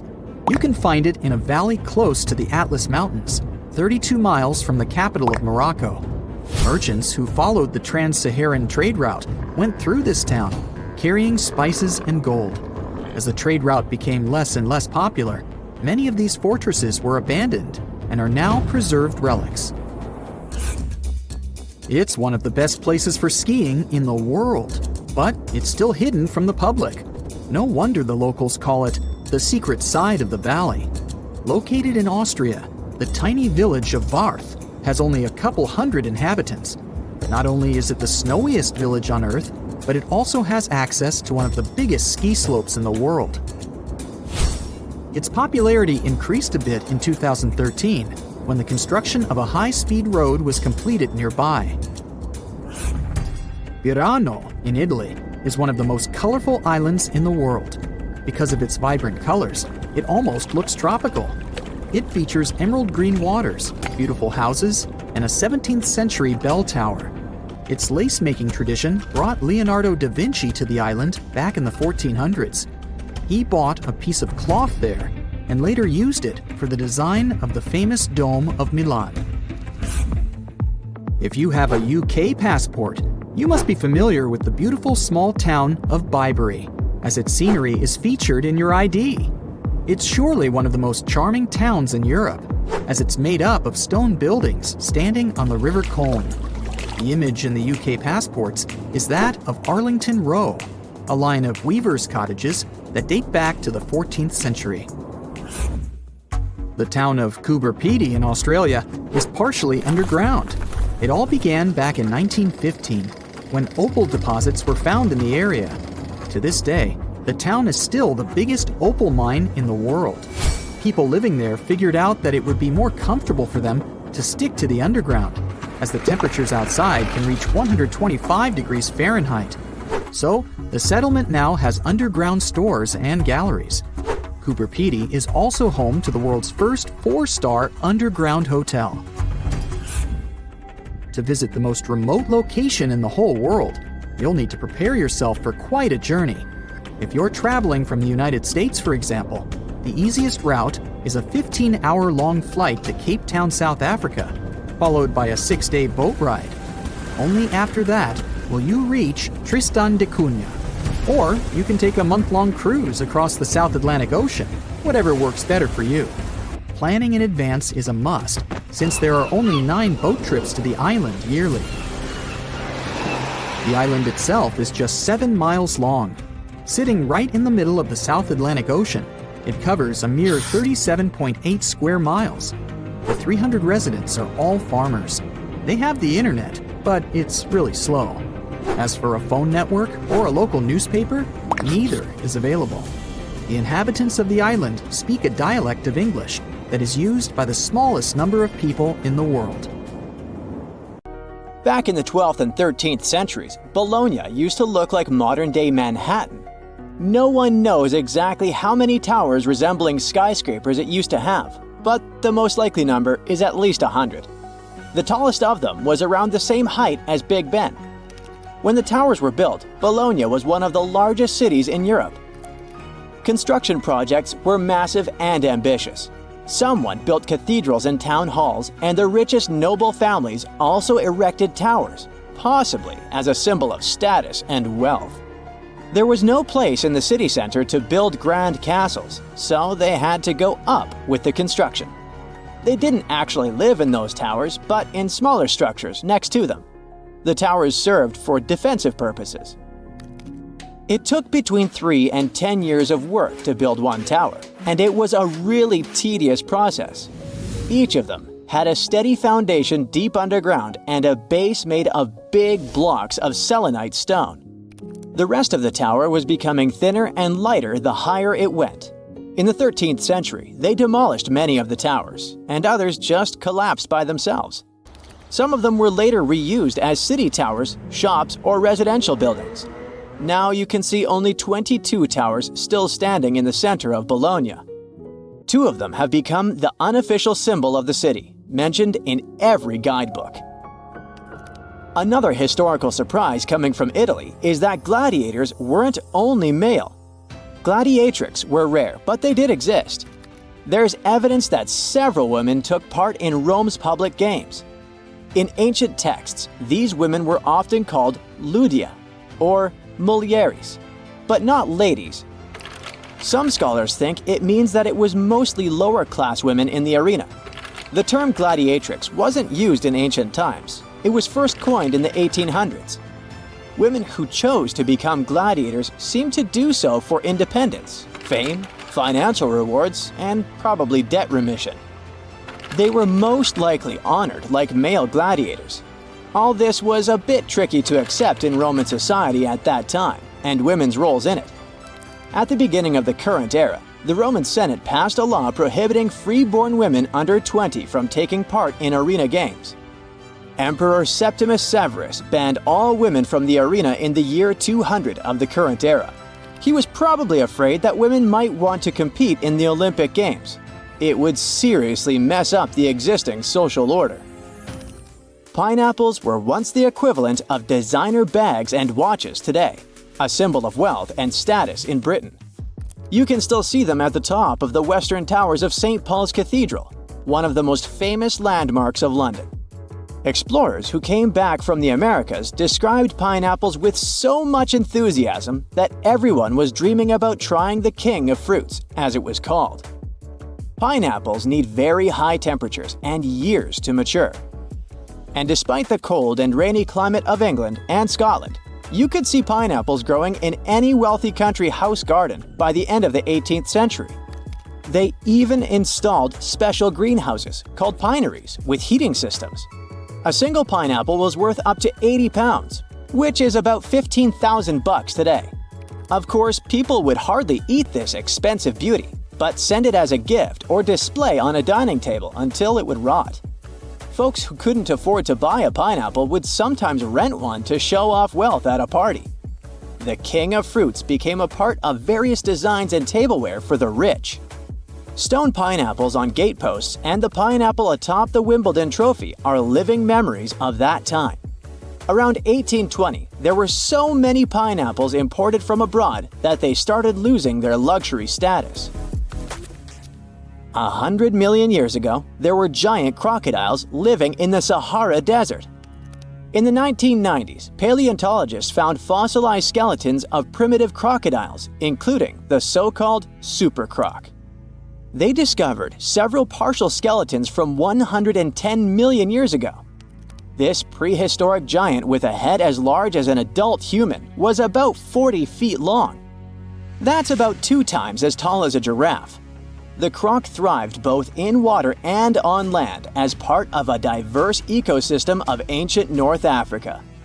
The expeditions to the Sahara found a whole lost world of ancient crocodiles, with some species that resembled modern animals. One of them was the dog croc. With its tall legs and keen sense of smell, it moved through the surroundings, much like a dog. Another fascinating find was the duck croc, a 3-foot-long crocodile with duck-billed platypus-like features. It was adapted for life on land rather than water. And then there was also the rat croc, a small 2-foot-long crocodile. This species had front teeth, perfect for digging up insects. These prehistoric creatures were more agile, active, and probably more intelligent than today's crocs, who are passive hunters. If noise-canceling headphones had been invented in the 19th century, they would have come in really handy. On the 27th of August 1883, the island of Krakatoa in Indonesia experienced a catastrophic eruption. It produced what is believed to be the loudest sound ever recorded. As Krakatoa collapsed, it triggered tsunamis with waves reaching 151 feet that traveled as far as South Africa. Krakatoa was an uninhabited volcanic island that hadn't erupted for 2 centuries before this terrible day. The eruption took the lives of over 30,000 people and caused extreme fluctuations in air pressure, perceived as sound. A barometer at a gasworks 100 miles from Krakatoa recorded 172 decibels. An average human can withstand up to 130 decibels of sound without getting in serious trouble. This intense pressure ruptured the eardrums of sailors on the British ship Norham Castle, which was 40 miles away from Krakatoa.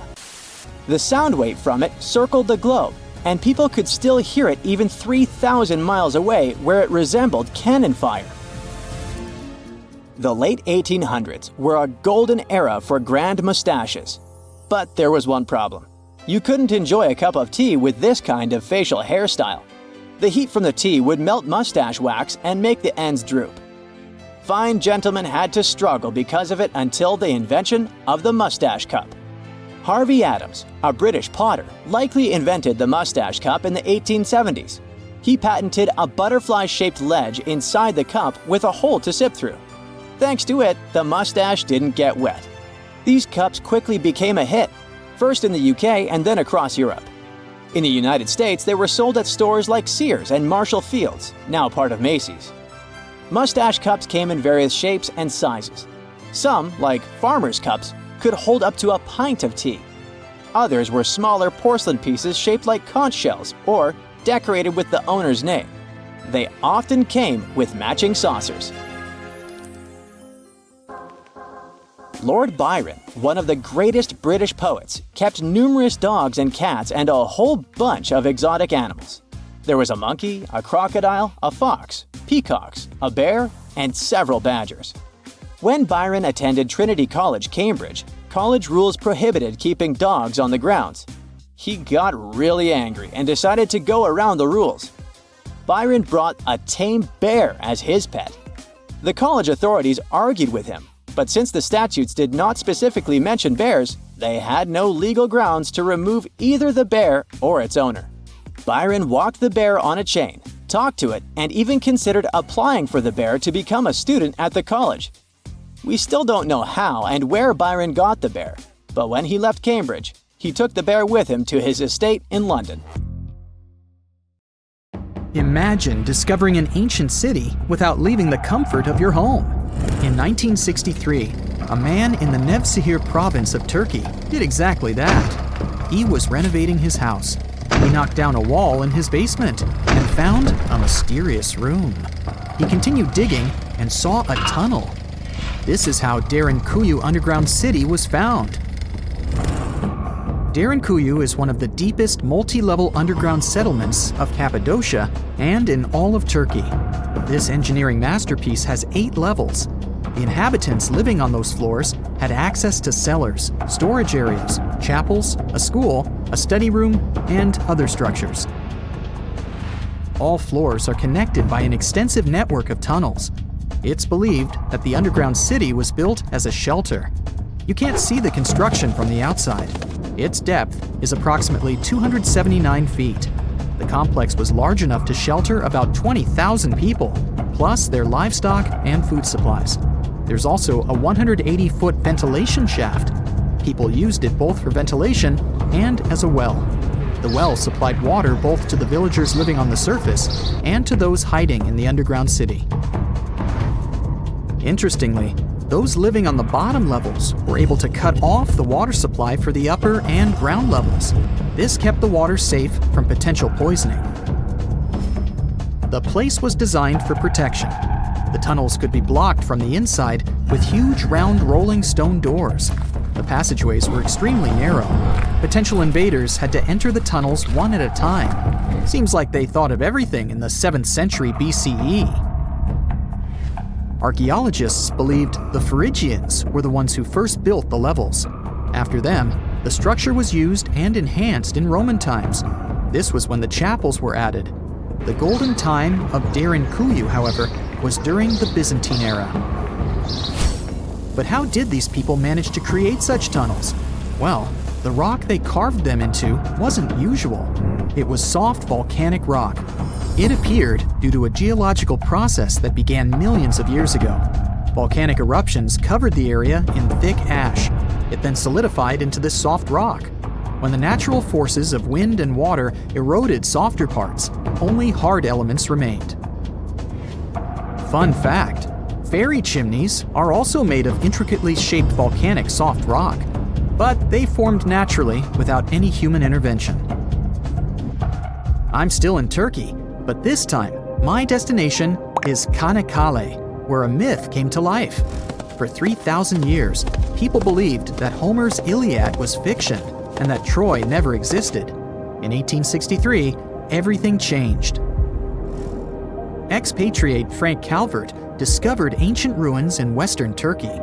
He was convinced they belonged to the ancient city of Troy. Heinrich Schliemann examined this area in 1868. That's when Troy saw sunlight again after all those centuries. Troy has complex layers. Over the years, 9 ancient cities were built on top of one another.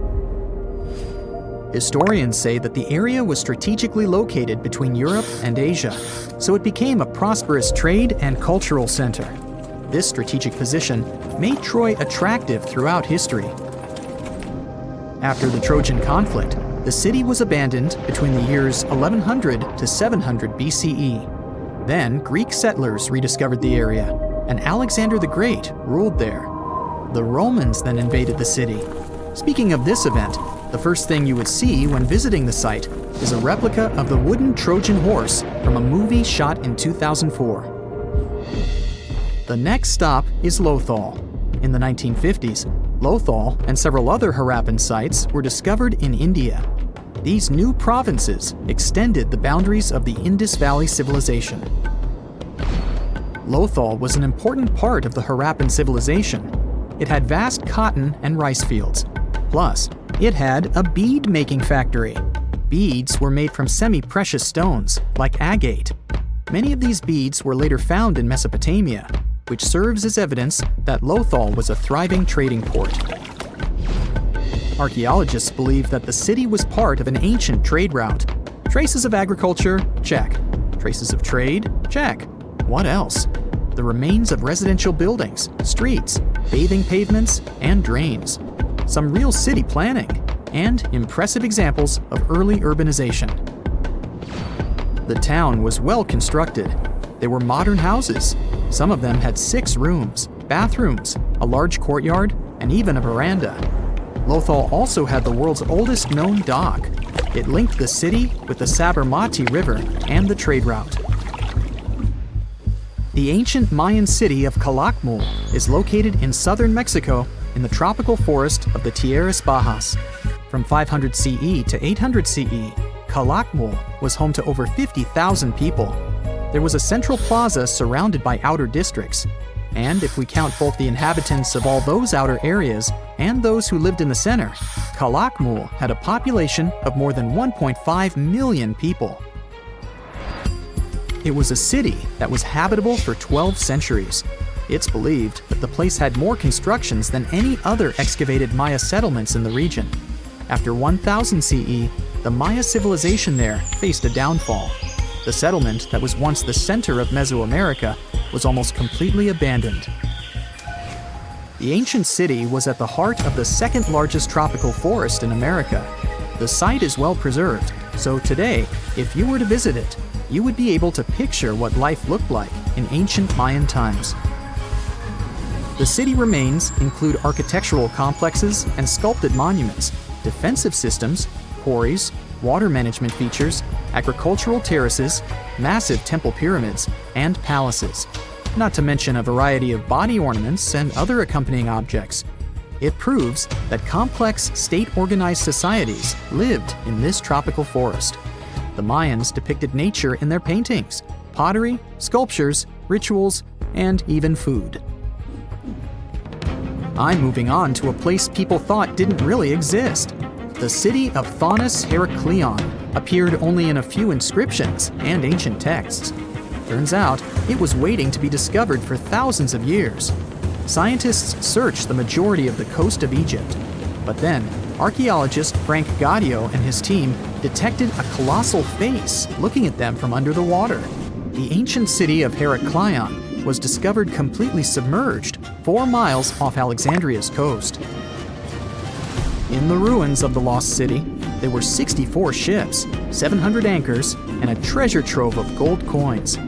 Archaeologists consider a 16-foot tall statue and the temple remains the most important findings discovered by the expedition. Back then, the city had ceremonies and celebrations that took place in the Temple of Amun. The ruins and artifacts were made from granite and diorite, so they were in good condition even after having been in contact with water for centuries. They give people a glimpse into what life was like 2,300 years ago in one of the most important trade ports of the world. The city had a network of canals. You can think of it as an ancient Egyptian Venice. The canals linked many separate harbors and anchorages. Towers, temples, houses, and other structures were also linked by bridges. Thonis Heraklion was the country's main port for international trade and the collection of taxes. No one really knows how the city ended up submerged, but archaeologists connect it with natural causes. At the end of the 2nd century BCE, most probably after a flood, Heraklion got covered with water. Then, Alexandria, the city founded by Alexander the Great, became more glorious than Heraklion. Before Alexandria's fame, Heraklion was the main port of entry to Egypt. So, after the disaster, many ships heading for Heraklion had to change their route and go to Alexandria. Heraklion lost its glory until its rediscovery in 1933. Mesa Verde is an American national park in Colorado. The park is the largest archaeological preserve in the U.S., with more than 5,000 sites, including 600 cliff dwellings. Mesa Verde means green table in Spanish. The name comes from the shape of the mountains in the area, with flat tops and steep sides. The park is an ancestral Puebloan archaeological site. Starting from 7500 BCE, a group of nomadic Paleo-Indians seasonally lived in Mesa Verde. They were hunters, gatherers, and crop farmers. They built the first pueblos in the region. By the end of the 12th century, the Mesa Verdeans began constructing massive cliff dwellings, which are now the best-known structures in the park. It was September 7, 1695, somewhere at sea near the Horn of Africa. A merchant ship laden with treasure was sailing from present-day Yemen to its home port in India. Its escort had previously been captured by pirates, and now it was their turn, as they spotted a frigate approaching them fast. From its mast pole, a red flag with a Jolly Roger on it fluttered in the wind. Once the battle was over, a British pirate named Henry Avery sailed away with one of the biggest catches ever. It all happened during the golden age of piracy, from 1690 to 1730. At that time, all ships sailing across the Atlantic Ocean feared the European pirates, and you could hear "Arr, matey" in taverns on several continents. From the coast of North America all the way to South America, they would engage merchant vessels and steal their cargo. The Caribbean was a real hotspot for piracy. Do the names Blackbeard and Captain Kidd sound familiar to you? Or is it just me who read too many pirate stories? Anyway, as the 17th century drew to a close, the thirst for wealth made some pirates sail down the eastern coast of Africa and into the Indian Ocean. This is how Avery ended up so far in the east, but he was not the only European to sail in that direction. At the time, the Indian Ocean was teeming with merchant ships, as convoys transported luxury goods or pilgrims from Mecca in the Arabian Peninsula to the Mughal Empire in what is today India. The rich cargo included silk, spices, incense, and perfumes. In addition to these goods, the East India Company transported everything from cash to jewels on behalf of several European empires, such as England, Netherlands, and France. Sounds pretty much like any pirate's dream, doesn't it? The most attractive targets were ships that belonged to the Mughal emperor, whose impressive realm covered nearly the entire Indian subcontinent. Back in the Caribbean, cloth, timber, and spirits were the most common types of cargo. It didn't seem good enough to the most ambitious pirates. They set their minds on more luxurious catch, gold, gems, and silver they could get in the Indian Ocean. Adam Baldridge, who was a wanted man in British-ruled Jamaica because he took a man's life, was among the first to arrive. Through not-so-honest means, in 1691, he managed to establish a safe haven for pirates on St. Mary's Island, near the remote northern coast of Madagascar, 250 miles off the African mainland. The place sat close to major shipping routes between Europe and Asia. Talk about an ideal location. The pirates made sure to fortify the island. As you can guess, they didn't like unexpected guests and enjoyed staying there, having fun in safety. A Frenchman, Olivier Levasseur, and his English colleague, John Taylor, were among the most successful of those islanders. In 1721, they easily captured a Portuguese treasure ship. It didn't go so smoothly, though. A serious storm damaged the ship, so they had to dock at the island of Reunion for repairs. There were important individuals aboard, such as the Viceroy of Portuguese India and the Bishop of Goa. But the loot was the pirate duo's biggest feat. Cash, diamonds, and porcelain worth hundreds of millions of US dollars in today's money. The catch was so enormous that the pirates didn't even bother to rob the rich passengers. But even this heist couldn't overshadow what Henry Ivory had achieved 26 years earlier. We don't know a lot about the life of this Englishman, except that he was born in Plymouth and that he served in the Merchant Marine. In 1694, Ivory became the first mate aboard Charles II, a privateering ship hired by the Spanish crown. Such ships were privately owned and engaged by nations during major conflicts with other nations. Ivory's ship had an important mission of tracking French smugglers in the Caribbean, but soon the tables would turn.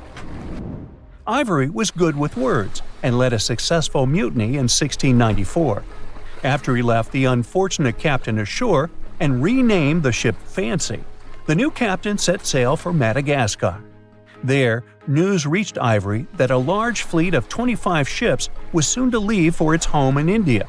Apart from pilgrims, the fleet included several treasure ships owned by the Grand Mughal of India himself.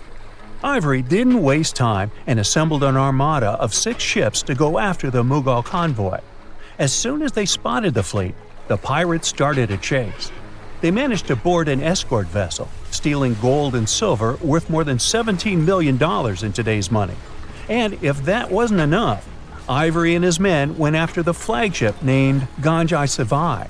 It was the biggest ship in all of India at the time that could protect itself better than the whole fleet combined. The pirates got lucky, as one of their volleys cut the main mast of the Indian ship in half, and there was more serious damage to it. Ivory brought his ship alongside the crippled Mogul ship, and his men boarded the vessel. Indian sailors showed some impressive resistance, even though their captain had abandoned them. Ivory's men won in the end, and they got one of the richest pirate catches ever. They filled their chests with hundreds of thousands of pounds in jewels, gold, and silver. After it, the pirates set course for the Bahamas and used their enormous wealth to convince the local ruler to let them come ashore. Their most prized possession, their ship, the Fancy, was included in that deal. Once the news of the heist reached the Emperor of India, a huge diplomatic scandal broke out. The Grand Mogul was enraged and accused the East India Company of plotting against him, arresting several of their high-ranking officials. The company feared that the Indian leader would cancel their valuable trade agreements, so they decided to do something nice for him and bring to justice the pirates responsible for the theft. Together with British ships equipped for search at sea, they launched one of the first truly international pursuit of Ivory and his shipmates, promising a reward to whoever captured him. The pursuit was only partially successful, as they only managed to catch and trial several pirates. Most of them scattered across Europe and the Americas, keeping their share of the wealth. Ivory earned himself the nickname the King of Pirates because of his adventure in the Indian Ocean. Historians believe he escaped to Ireland with his share of the loot using a false name, George Washington. No, I made that up.